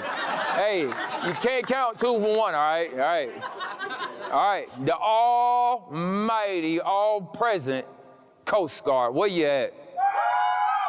Yeah. God, if it were more of y'all, man, we'd have won the war a long time ago, man. Good gracious. All right, Space Force. Are there any? They're probably guarding space right now if they're not here. It's all good. It's all good. It's all good. Hey, listen, I love to have fun. I just want to see who we got. We got all the Marines, Army, Navy, Air Force, Coast Guard, no Space Force, but they're on duty. We just want to make sure. Let me see. If you grew up in the 70s and 80s, let's say you were born in the 70s, raised in the 80s and 90s, where you at? Where you at? These my people right here. Yeah, okay, all right. Now, young lady, I just saw you raise your hand. Okay. I'm gonna give you an easy one. This is a layup. You don't even have to worry about getting it wrong. Well, if you get it wrong, they're gonna talk about you. But, no giving her the answer, all right? Don't help her out with it at all. If you do help her out, I'm gonna call on you next. Okay, ma'am, what's your name? Tammy, this is gonna be an easy one. I am rooting for you. All you gotta do is give me the rest of the words to this amazing song. It's the 80s. All right, you got 80s. 80s, rock and roll. All right, now look, hey, if Tammy messes us up, take it easy, a little grace, all right? All right, Tammy, I'm gonna help you out with the first couple words. I want you to just finish out. You don't even have to sing it. Just give me the words to it, okay? We gotta hold on to what we've got. It doesn't make a difference if we make it or not. Go, Tammy, give me the rest of it. Tammy, don't do this, not now. Tammy, don't do this, not right now, don't do this. All right, don't know that one? All right, so I'm gonna just show you how many people do know this right here, okay? All right, crowd, here we go. We gotta hold on to what we've got. It doesn't make a difference if we make it or not. We've got each other. We'll give it a shot. Oh! Hey, Tammy, you supposed to know that, girl. They still singing. Tammy. Hey, shout out to y'all. Tammy, you supposed to know that right there. All right, hey, tell you what though. Pull out your phone right now, get that in you. On the way home, sing it all the way. We'll call it even, all right? No, it's good to have family in here, man. We got Marines, we got Army, Navy, Coast Guard. It feels like family in here. All right, and we got, Air Force. Okay, yep. Aim high, all right? No, it feels like family in here, and this is just us, just vibing today. But I want to make sure that when you go home, you got tools and techniques to be able to outlast the storms. I know we got all of the resources from the last few days, but I want to give you an incredible resource, which is strength in here. The resilience component is what I want you to walk away with today. And I want to just share with you a couple techniques that I have used over the years. When I got out of this war zone in Afghanistan, it's tough, man. It really was. And I know I'm talking to the choir right now. Each one of us has seen combat probably maybe 1, 2, 10 times. Who knows? But I want to just share with you what worked for me. And hopefully, when you leave out of here and you get back to the job, and you get back to the family, you get back to the house, and tough times do hit as they often do, I want you to have some ammo. I don't want to send you out there with no ammo. I don't want to send you out there ill-prepared to handle the tough times in life. Pull out something to write with, something to write on. I want you to be armed and dangerous. The first thing, if we're talking about building this resilience component, I will tell you what worked for me, and this is maybe one of the greatest things. And I'm not trying to Bible thump anybody, but it was this component. It was faith. It's faith. And I stand on that. It was faith. It was faith to believe that God had not forgotten about me. I know as tough as it was, I was sitting there in this hospital room. Bandages are everywhere. Surgeries, Mondays, Wednesdays, Fridays. It was tough. I wanted to quit, and I know I ain't the only one in here that wanted to quit at one time or another. Amen. But believing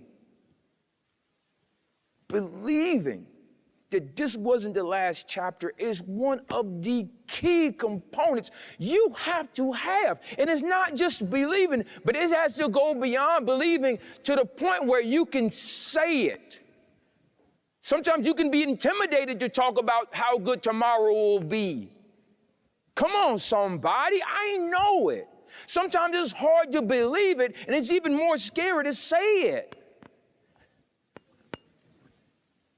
It's hard to say that, hey, man, tomorrow's going to be better, I promise. I know it'll be better. Sometimes it's tough to say that because maybe, what if it ain't?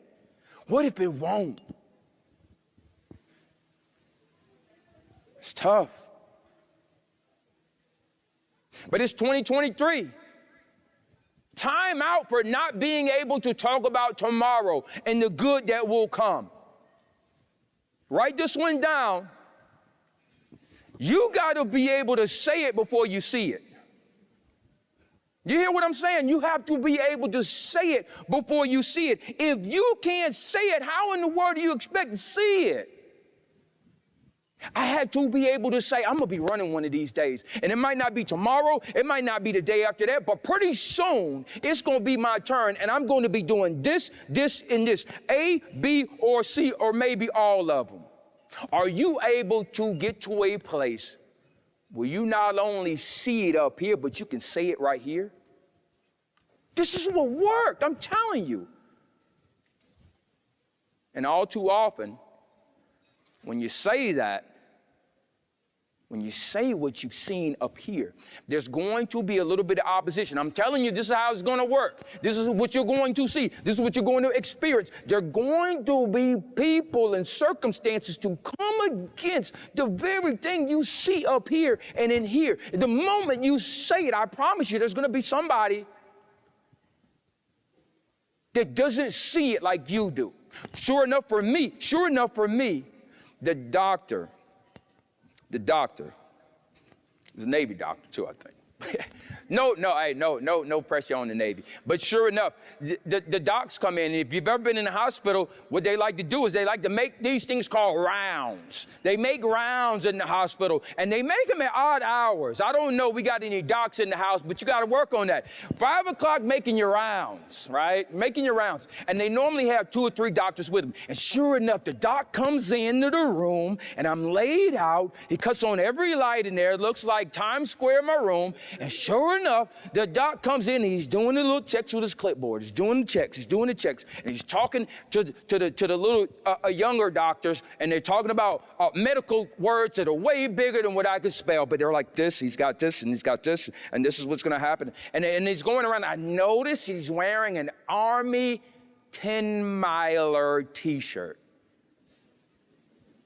And in my excitement, it just came out of me. In my excitement, the doctor is standing right there. I said, Doug, how was the race? How was it? How did it go? And he said, it went great. It was great weather, everything. And I said, Doc, you know what? I'm going to run that next year. I'm going to run the Army 10-miler 1 year from now. Now, remember, I just told you, as soon as you say some of those things, what happens is there's someone right there ready to jump on the very thing you said you were going to do. But this is valuable. This is valuable, family. You need someone to tell you no every now and again. You need the door slammed in your face a couple times during your journey. If you think you're going to go from point A to point B with all the doors open, you're fooling yourself. You need a slammed door. You need somebody to tell you that your idea sucks. You need this. Not to break your heart and not to make you feel bad, but this is where you get to find out who you are. How much do you really believe in that idea? How much do you really believe in what you say you've been dreaming about? Will it survive that idea sucks? Will it survive you're not smart enough for this? Will it survive you don't have the right connections? Will it survive that book won't sell? Will it survive those things? Only one way for you to know that. There's only one way that you're ever going to know that. And somebody has to come along and tell you what that book ain't, what your connections lack. You need this. Write it down. Write this down. You need to be told no. You need the resistance. You need the resistance component. It's part of the recipe. We just finished Christmas holidays. You went to eat over somebody's house and they left out part of the ingredients for the recipe. Didn't taste right. Aunt Christina, you got to put some more nutmeg in that thing. You're missing a little bit of this paprika. Put a little more sugar in here. If you try to get all the way to success without having a door slammed in your face, you're missing part of the ingredients. You can't get to success without a door slam. just giving you the ingredients. This is part of what it takes. For me, that doctor telling me what I could not do and where I would not be, at the time, I thought he was just Mr. Debbie Downer. But now I know that I was on the right track. As soon as I started getting the negativity, that is actually where the GPS is leading me in the right direction. You're on the right track now. You've been told no, you're on the right track. You're on the right track. Stay right there. Keep on believing. Past the doubts, keep on believing. Keep going that way. Somebody ever asked you for direction? Say, hey, keep going. You ain't there yet. Keep going. Now, part of this ingredient for this successful resilience cake is this. You got to be a fighter. It's 2023, baby. You got to know how to fight. And I'm not talking about with your hands. We in Florida, so you may have to do that before you leave here. But you got to know how to fight with your mind and your heart in 2023. Do you know how to fight with your mind and your heart? Now, I'm an avid reader, and one of my favorite books is Can't Hurt Me, David Goggins. Really popular guy in these military circles, is doing it big, and I appreciate it. But in that book, I saw this clip that's about to come up, and I'm going to share it with you by show of hands. Anybody in here has not seen Rocky Part 1? Yes. We got 1, 2, okay, 3. They're starting to 4. Okay, it's okay. You're in a safe space. Tammy, make sure you get with them, all right? You seen this one right here, right, Tammy? All right, I know you. Okay. Now what you're gonna see right now, they're gonna pull up a video.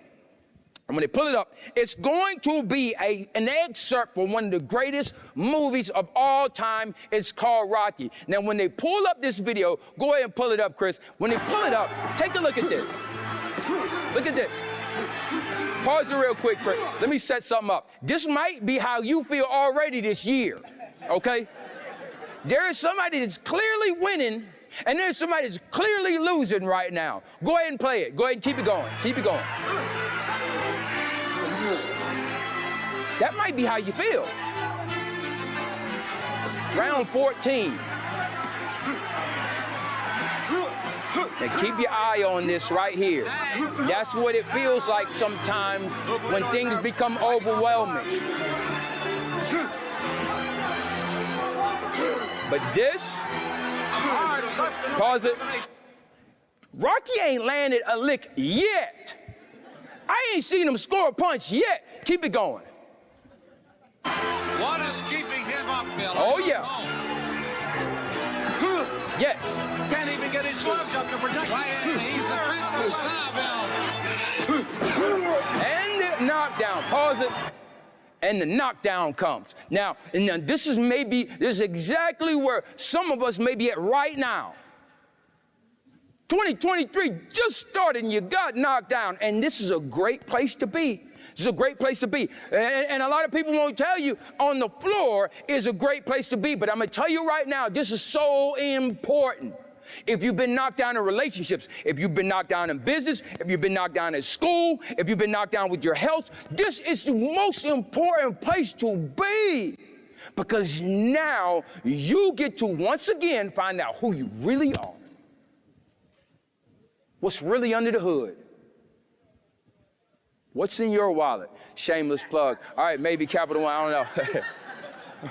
But this is where you get to find out what you got. Who are you now? After you've been knocked down. After the relationship fell apart. After the kids won't get right. The bills are more than you can pay. Tuition went up. Whatever the case may be, money ain't right. This is where you find out who you are, baby. Go ahead and play it, Chris. Down, stay down. Pause it. And you know you're on the right track when the people in your corner are trying to tell you, just give up. Come on, just knock it off. The book idea, it's been 2 years. You would have wrote it over the COVID if you really wanted to do this. You stalling, stop it. But this lets you know you're on the right track. When the people in your corner start to discourage you a little bit, go ahead and play it. Watch this. Dancing around with his arms in the air. Yeah.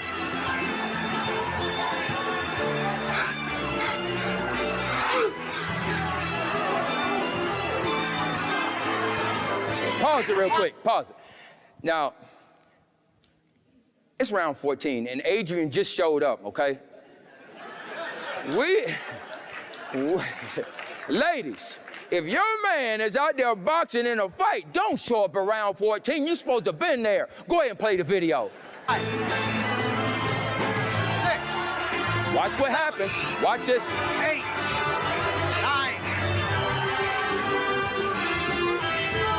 9. Watch this. It's important. Right about right there. Did you see that? I said, did you just see that? Look at that man's face.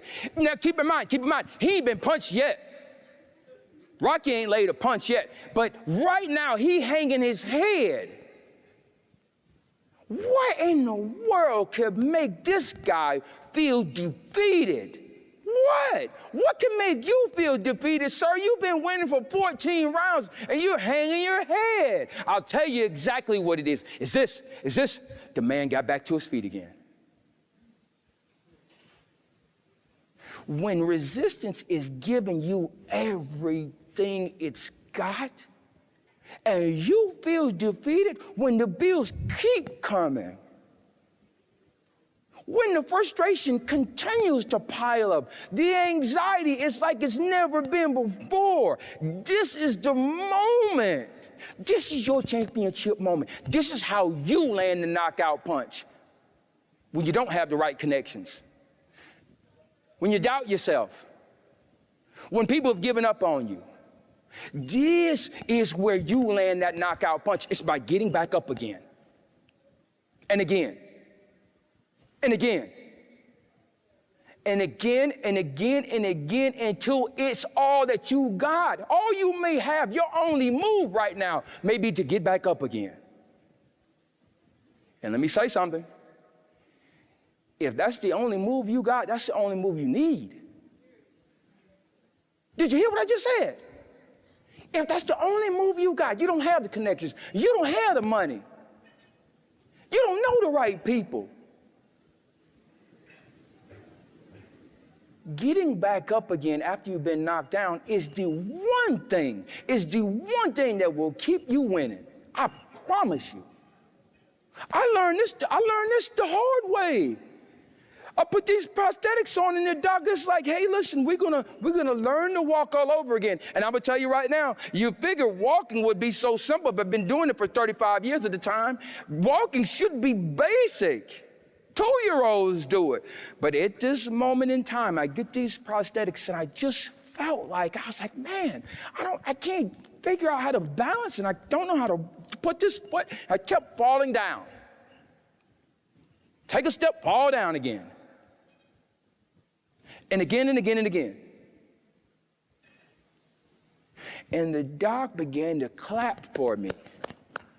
He said, wow, you're doing it. I said, bro, I'm doing what? I'm falling all over this place. I got skin burns and cuts and bruises, about all I got. He said, no. You got something way more valuable than that. He said, you're continuing to fall down, and those falls, those failures are going to help you overcome one of the greatest things that keep people from walking, keep people from living. It's the fear of failure. He said, you continue to stand back up again, sooner or later, you're going to break that fear of failure, the fear of falling. And when you do that, you're going to walk way faster than a lot of these other cats. You're not going to walk one day looking down. You're going to be walking one day looking at a room full of people without having to worry about falling down. And I will say this, same thing goes for you. Everybody in here been to the rifle range once or twice. Maybe Navy, maybe y'all didn't go. Air Force, maybe y'all don't know what the rifle range is, but it's a place. But it's this place that we go and we learn how to shoot. All right, last Air Force joke. I'm sorry. Y'all do live good though, let's be honest, all right? Y'all do live good, all right? And I'm jealous of it, that's the truth of the matter. But the fact of the matter is you don't get to become an expert rifleman. You don't become an expert shooter by hitting a target every time. You gotta miss before you make it. You gotta miss before you hit. And the more you miss, the better shot you'll be one day if you don't quit. If you do not quit, you'll be an incredible shot because the misses teach you the best lessons. Now, I grew up in the 70s and 80s, and I'm gonna tell you right now, I don't really remember all the times where my mom put her arms around me and hugged me. I know she did, she told me she loved me, but I remember them times where she told me up, where that belt came out, and I remember them today. It's the mistakes that you make, the ones that cost you, the things that you remember, that stick with you. They'll stick with you too if you don't quit. Don't worry about the mistakes that you're making. Learn from them. Try not to make them again, but don't let it stop you from keep on marching, man. Keep marching.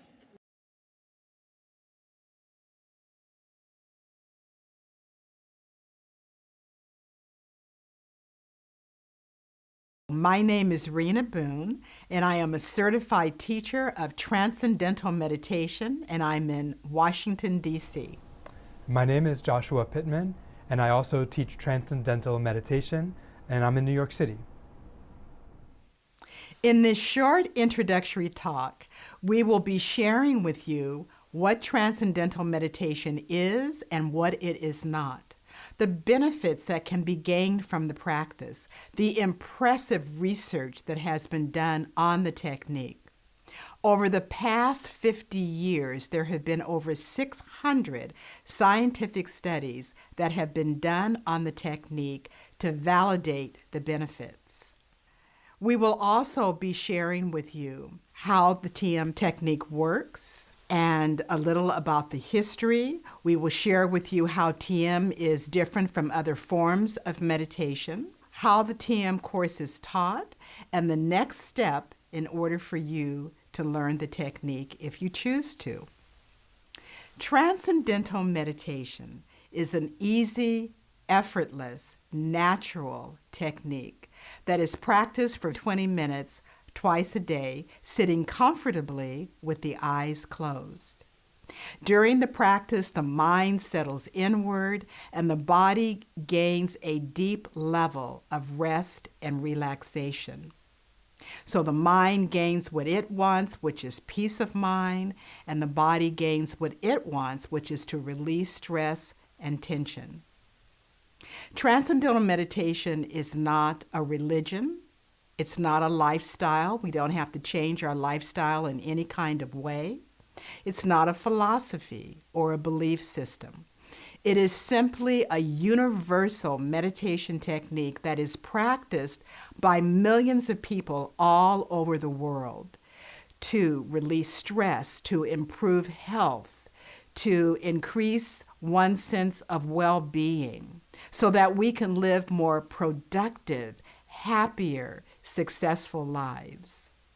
Anyone can practice transcendental meditation to improve the quality of their life, whether you are an adult, senior, or youth.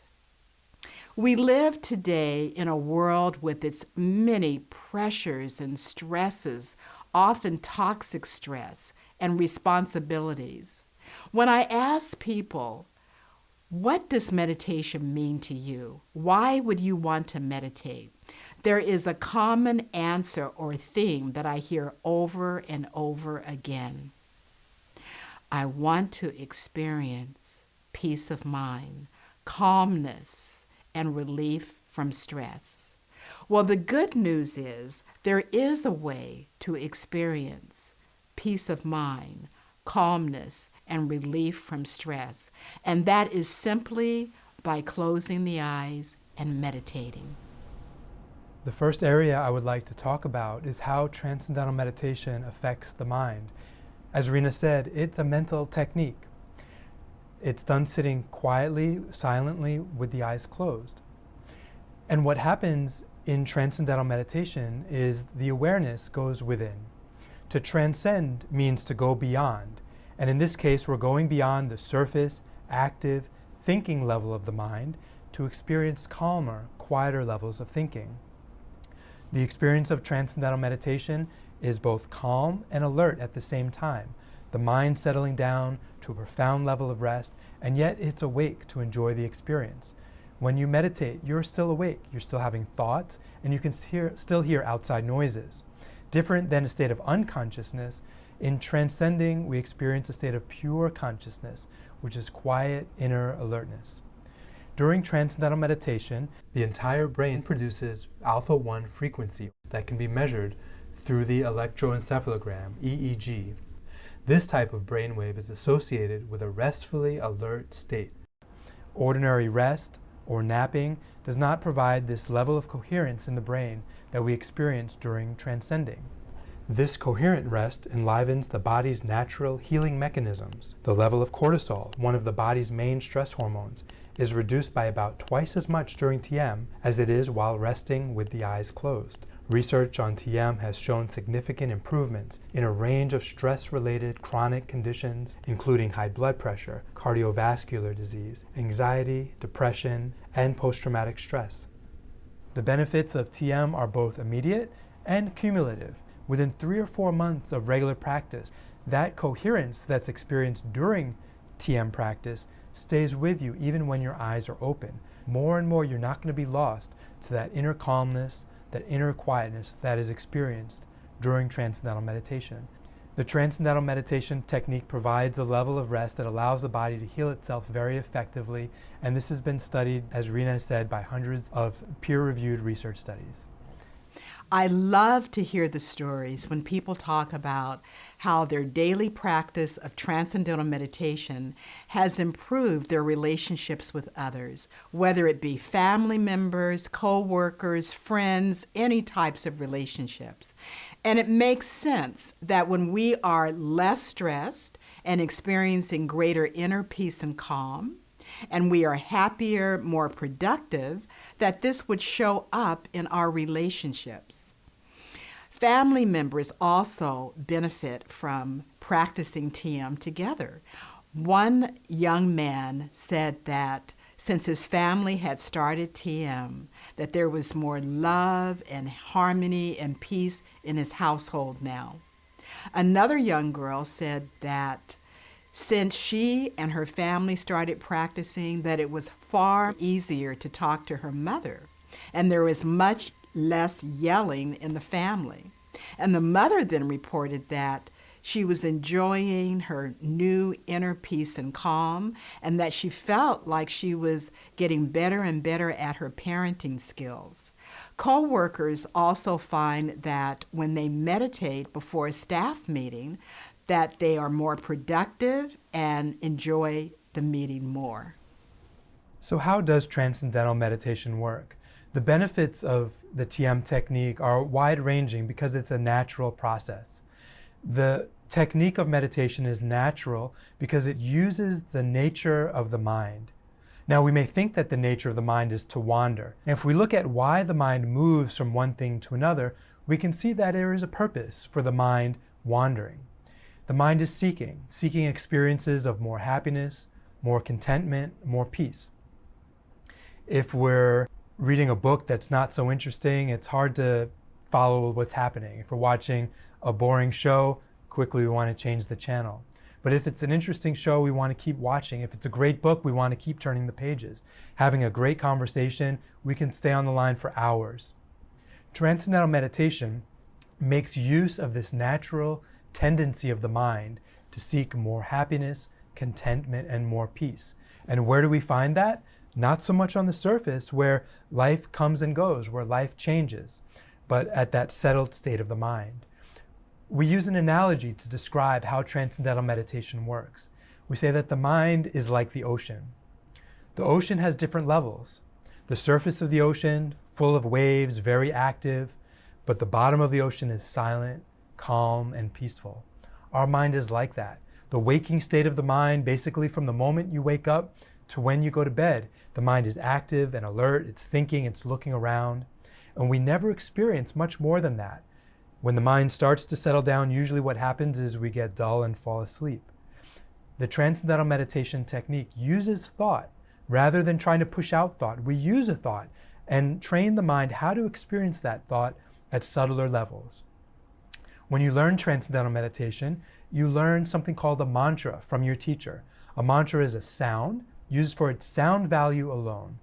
And you learn how to think that sound effortlessly, easily. The mantras that are used in Transcendental Meditation have no meaning. It's like a word, but not a word in any language. So the mind is not occupied in thinking about the mantra. It's just awake, active, thinking, but not pushed in any direction. And because we're not trying to focus or concentrate on it, the mind is left to itself, active and alert, but not directed. Spontaneously, the mind will begin to settle down to a very settled state. This is why anybody can learn Transcendental Meditation. Even if you've tried to do some other form of meditation and found it hard to focus, to keep the mind still, the TM technique is natural. We teach 10-year-old kids the same sitting down, eyes closed technique that adults learn. Transcendental Meditation does not involve any concentration or focus. Techniques of concentration tell you to focus on your breath, or to count numbers, or to focus on a candle flame, and basically to keep the mind still and keep it from being distracted by other thoughts. This concentration requires effort, and that keeps the mind somewhat more on the surface. Concentration, we could say, is a little like treading water, a lot of activity to stay in the same place, and that will be on the surface. Other forms of meditation involve contemplation or open monitoring, where you're watching your thoughts or watching your feelings and trying not to engage them or be overwhelmed by them. This is a cognitive process that keeps the mind also on an active level, more like floating or swimming on the surface. Whereas Transcendental Meditation is unique in that it does not require effort and it is not a form of contemplation. It is more like diving, where the mind spontaneously takes that inward direction and settles down naturally and spontaneously. Transcendental meditation dates back thousands of years. The latest great teacher is Maharishi Mahesh Yogi. Transcendental meditation is taught in a course that lasts for 4 days, and each day of the course is 60 to 75 minutes. On the first day, there is always a personal, one-to-one instruction between a certified teacher and a student. And during that time, the student is given a mantra that Joshua talked about, and then taught how to use the mantra. Over the next 3 consecutive days, a person gains more knowledge about how to meditate, how to transcend, so that by the end of the 4 days, they have everything that is required to experience this easy, effortless, natural meditation technique. With this technique, we have a way to improve the quality of our lives.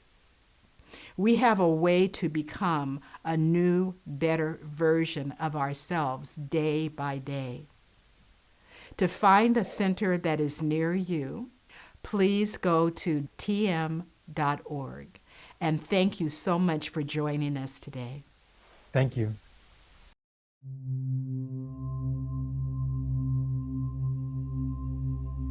The person who had assaulted me almost tried to actually kill me.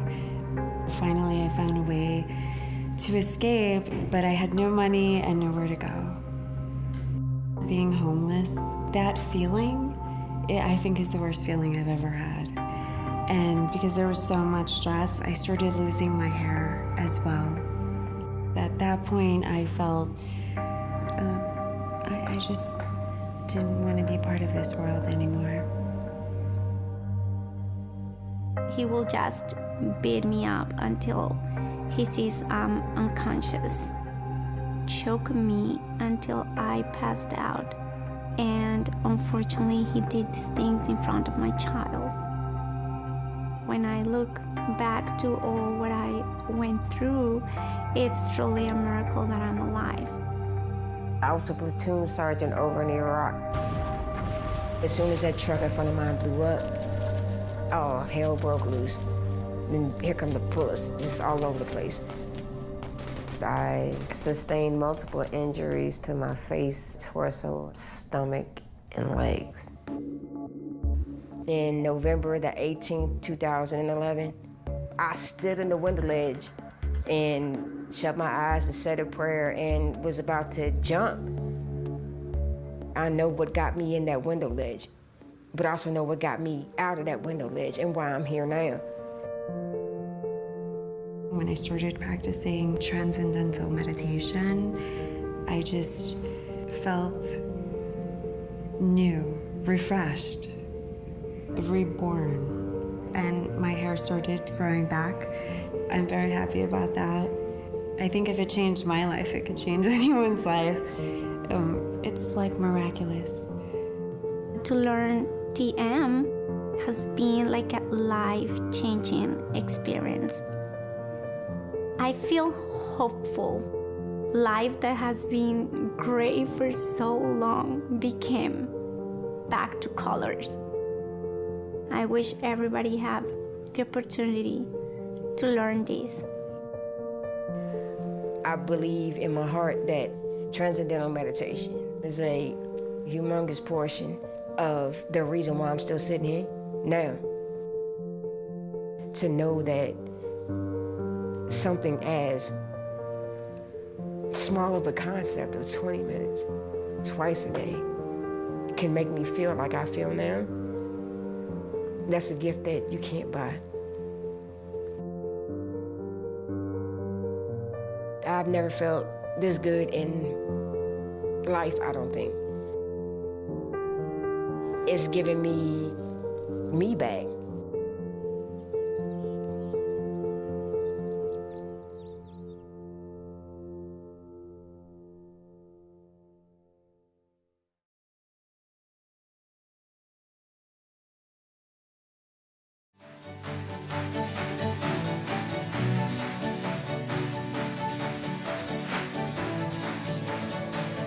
My name is Kinzo.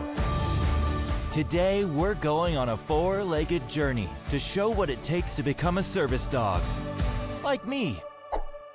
The first leg of our journey is breed. We get our start in the puppy nursery as newborn pups and live there for about 8 weeks.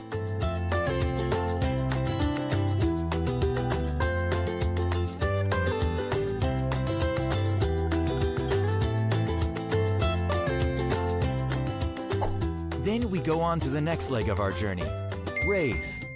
As future service dogs, we will be raised in a full-time puppy raising home. Some of us will be raised in a prison puppy program during the week and live with a puppy raiser family on the weekends.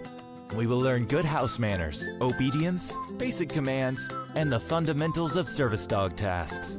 We go everywhere with our puppy raisers to get used to all the sights and sounds of the real world. After about 18 months, it's time for our next leg, train. Back at Vet Dog's headquarters, we get assigned to a service dog instructor. And for the next 3 months, we will work hard with our trainer. We'll learn specialized tasks, such as rest and retrieve, and how to press buttons to help our future handler. When we're ready, it's time for the next leg, place. This is when we get matched with a veteran or first responder with a disability. After 2 weeks of training, we're a new team ready to tackle the world. Hi, my name is Nathan, and Kenzo is my service dog. I love him dearly. He does so much for me on a daily basis, physically, mentally, and emotionally. And I could not be more grateful.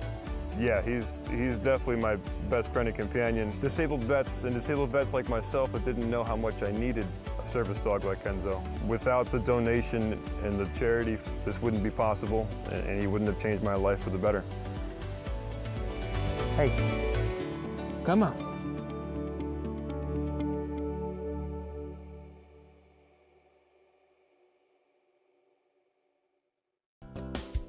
The Guide Dog Foundation and America's Vet Dogs are based in Smithtown, New York on Long Island. Today, we will go on a virtual tour of our beautiful 10-acre campus, where we train our guide and service dogs that enable people with disabilities to live without boundaries. The first stop on our journey is the lobby of our National Administrative Center. As we walk through the lobby, to our left is our main meeting room. When service dog class is in session, this is used as the classroom, where students attend lectures and learn how to work with their new service dogs. As we exit the classroom and lobby, we head down the hall to the Lions dining room. We provide room and board for students during class at no charge to them, and students take all their meals in the dining room. Meals are prepared by our head chef, Kevin. Let's take a quick peek inside the kitchen to watch Kevin preparing lunch for class. Our next stop is the snack room.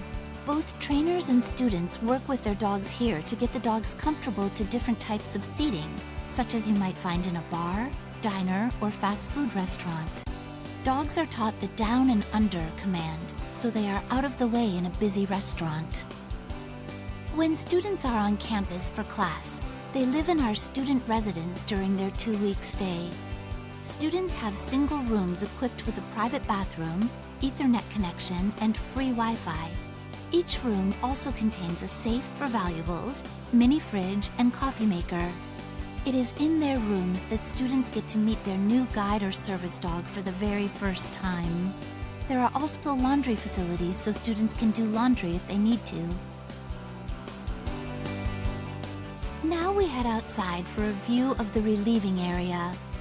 Our dogs are trained to relieve themselves on command, and although it seems like a natural thing, students learn the proper commands so that their dog will relieve itself before they begin their day. The back of our campus is set up to resemble 2 city blocks with simulated street intersections, specialized curb cuts, and unique surfaces including grates and sidewalk doors. Guide dogs are taught to stop at curbs, walk on different surfaces, and maneuver around obstacles.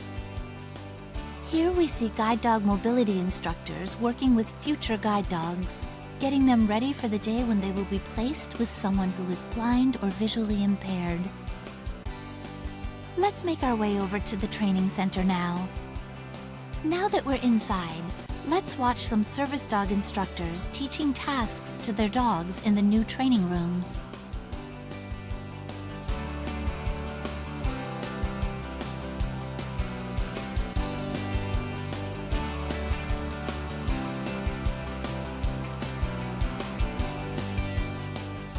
When we renovated the training center, we added a mock apartment so we could train our service dogs in a home-like setting. The apartment includes a living room, kitchen area, and bedroom, but no bathroom. A service dog instructor has his dog demonstrate 2 tasks: bring and nightmare interruption.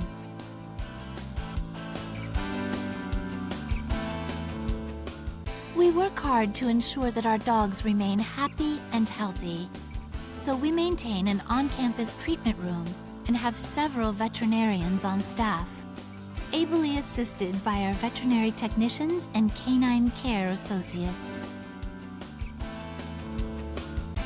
Let's take a walk through the kennel. This is where our dogs live when they're training to become a guide or service dog for a person with a disability. Dogs can roam on their own or have a kennel mate, depending on what their trainer has decided is best for them. Our last stop on the tour is a visit with a new litter of puppies. Our breeding and development center is where our puppies are born and where they live until they're about 8 weeks of age. During their time in the nursery, Puppies get exposed to all different types of stimuli, so they get comfortable in any type of environment. Once they reach 8 weeks of age, puppies will join a puppy raiser home and start their journey to becoming a guide or service dog. Thank you for joining us today on our virtual tour of the Guide Dog Foundation and America's Vet Dogs campus.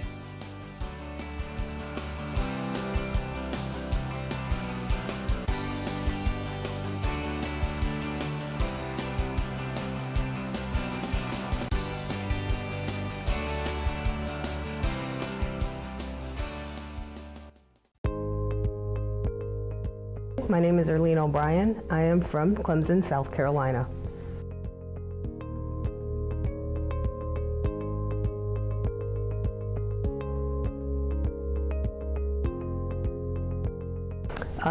The first branch of the service that I served in was the United States Marine Corps, and that would be from 1992 to 1999. And then I transitioned into the world's greatest Navy and finished up my career, and I'm finished with 25 years of service. In the Marine Corps, I was an administrator, an 0131, they would call it, a unit diary clerk, predominantly administration. When I transitioned into the Navy, I wanted to be a military police, so I became a master at arms with a specialty in investigations. I'm an Iraq war vet. My injuries are non-physical. Came back with a severe case of post-traumatic stress disorder. It comes with the job. Like I said, I was a military police investigator, and I investigated war crimes in Iraq. In my recovery in a traumatic processing unit, part of our recreational therapy was to help train the service dogs. And so I thought that was interesting, and that's where I learned about vet dogs. And it was very therapeutic for me, and it empowered me a little more. I was also focusing on getting out of the Navy and retiring at that point, but also recovering at the same time from some post-traumatic stress issues. And when we got the dogs, it was just a totally different thing for me. It gave me focus, it gave me life, it empowered me. And my psychiatrist at the time thought it would be great for me to have a service dog because she saw the progress that it brought for me. And so we put in with America's Vet Dogs for me to get a service dog. My service dog's name is Florence Bernice Evans. And meeting her for the first time was, I was kind of speechless because I was just like, okay, you're all mine. But she came right up to me, and she was happy and wagging her tail. And I had heard that she likes to wiggle a lot. She does a lot of tail wagging. But meeting her for the first time was just like, okay, here we go on a new journey for both of us. So it's been really good for me, and training with her and getting to know her and her getting to know me. Again, I'm getting that feeling again of being able to focus, and she's gonna help me transition for years to come. One of the issues I deal with is hypervigilance and people being a little close to me, crowded areas and things like that. Some of the things that Florence will provide for me will be to she'll be able to center and come between me and someone that I think might be a little too close or I may feel on edge about. The rest command will, when I'm feeling anxious, I can give Florence the rest command, and she will come up and she'll be there, and it gives me, again, something else to focus on, and know that she's there and take my attention off of whatever it is that's making me anxious. In my home, Florence will be able to get help if I'm struggling with another one of my ailments. She has learned to push the get help button so that anyone in the house will be able to hear the alarm go off if I tell her to get help. She also is going to be able to do nightmare intervention for me, which is when I am having nightmare, she will be able to recognize that and come up and nudge me a little bit and wake me up and let me know everything is okay. And in fact, she did it the first night I was here with her. Not sure if she knew we hadn't trained on it yet, but she came up to my bed and woke me up. At first I thought it was maybe she has to go out, but you know, they're on a schedule. But I think they say, you know, a dog really knows. Other veterans, you know, if you can, if you think you need a service dog, definitely put in for it. It's great to have a companion alongside you and something else to focus on when you're in your time of darkness. And I think that America Vet Dogs, I mean, I'm grateful for what you guys have done. From the bottom of my heart, I definitely appreciate the program. Learning here has been quite an experience. It's a lot in a few days, but it's not undoable. So, you know, if you think or have a love for animals or need a service dog, don't be afraid to say you need one, and definitely put in for it. It could be life-changing for you.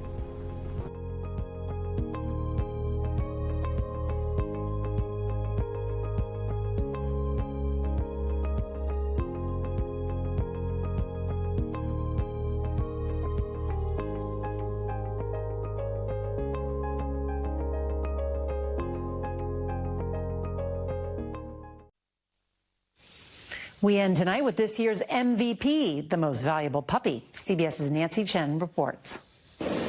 Here at Citi Field, home of the New York Mets. Back at the wall, it's out of here. There are plenty of star players. This is Shea. He's a service dog in training. But few are as obsessed with the ball as this. Good boy. In a first for Major League Baseball, the Mets Charitable Foundation teamed with America's Vet Dogs to sponsor Shea. The 9-month-old lab will eventually be matched with a first responder or military veteran at no cost. What is the importance of training Shea in a place like this? He is learning, socialization skills, interacting with the crowd, interacting with the players on the field, and ultimately that'll help make him a better service dog. He is absolutely my best friend. Air Force veteran Nathan Gardner got Kenzo in February. It's been life-changing. Knowing that I'm not alone anymore and taking me out of that despair and getting me strength and helping me find myself again. Good boy. Shea will continue with the Mets through spring training next year. He could change someone's life. He will change somebody's life. Steady. A winning play all around. Good boy. Nancy Chen, CBS News, New York.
Greetings, everyone. I am Queen Diambi Kabatuswila Chiyomwata, Mukalenga Mukaji Wankashama, Wabakwaluntu, Wabaluba, Wakasai, Wakongo.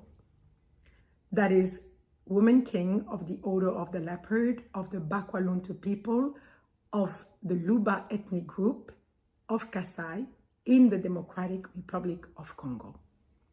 I am also Grande Mãe do Povo Bantu Brasileiro, that is traditional queen of the African descendants of Brazil, and Reina de los Congo de Panama, traditional queen of the historical Congo descendants of Panama.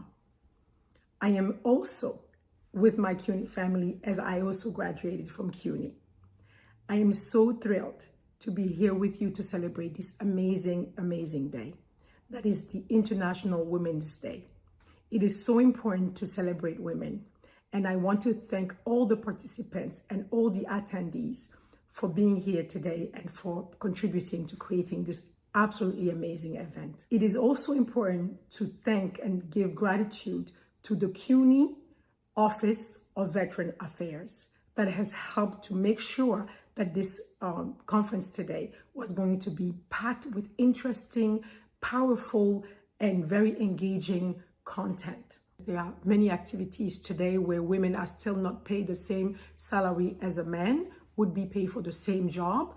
Women sometimes have a difficulty accessing, workplaces because, people are always concerned about them eventually getting pregnant and having children and having small children to raise. We are starting to go across of that. We are starting to cut through that, and more women are taking a place, and they will continue to take a tremendous place in all that has to do with every sphere of society, in economic activities, in education, in health, and in all the other aspects like arts and culture. We also have to invest a lot of time in making sure that not only where we are here in the United States or in Europe or in the industrialized countries, women have a voice and are more and more prominent even in the political arenas, because there's still such a huge discrepancy in the political arena when you consider that we are 50% of the population. But yet again, when you look at the political representatives, that's not the parity that we can see. We have to push on to make sure that the girls are prepared and women are prepared to also take office and be in position of leadership in the political arena, because it's in those arenas that we can propose fair, practices, and we can enforce laws that protects women's rights, and we can also, do a lot of education and show a lot of examples of what it is to be a good leader. So there are a list, of course, of many things that we can say about the situation of women in the world that are catastrophic. But that doesn't take away the fact that today and this month we need to celebrate women for all that they are doing and all that they have done. And I would love to see all of you getting engaged more into voicing, into being advocate for the support and of equal rights for women, and for the support of services for women to express themselves and to achieve those rights. So I thank you very much, all of you, for attending to this event, and also for participating and for expressing, your story and telling about what your perspective on the issues are. I also invite you to continue, because this conference will have, additional events. So tomorrow, please do connect with us, do connect and come back to follow and see what else is in store. Again, you're going to have the chance to meet and hear about amazing women, because a woman thriving means that the community is also thriving. So a woman thriving is for the benefit of everyone. So thank you very much. Happy International Women's Day to all.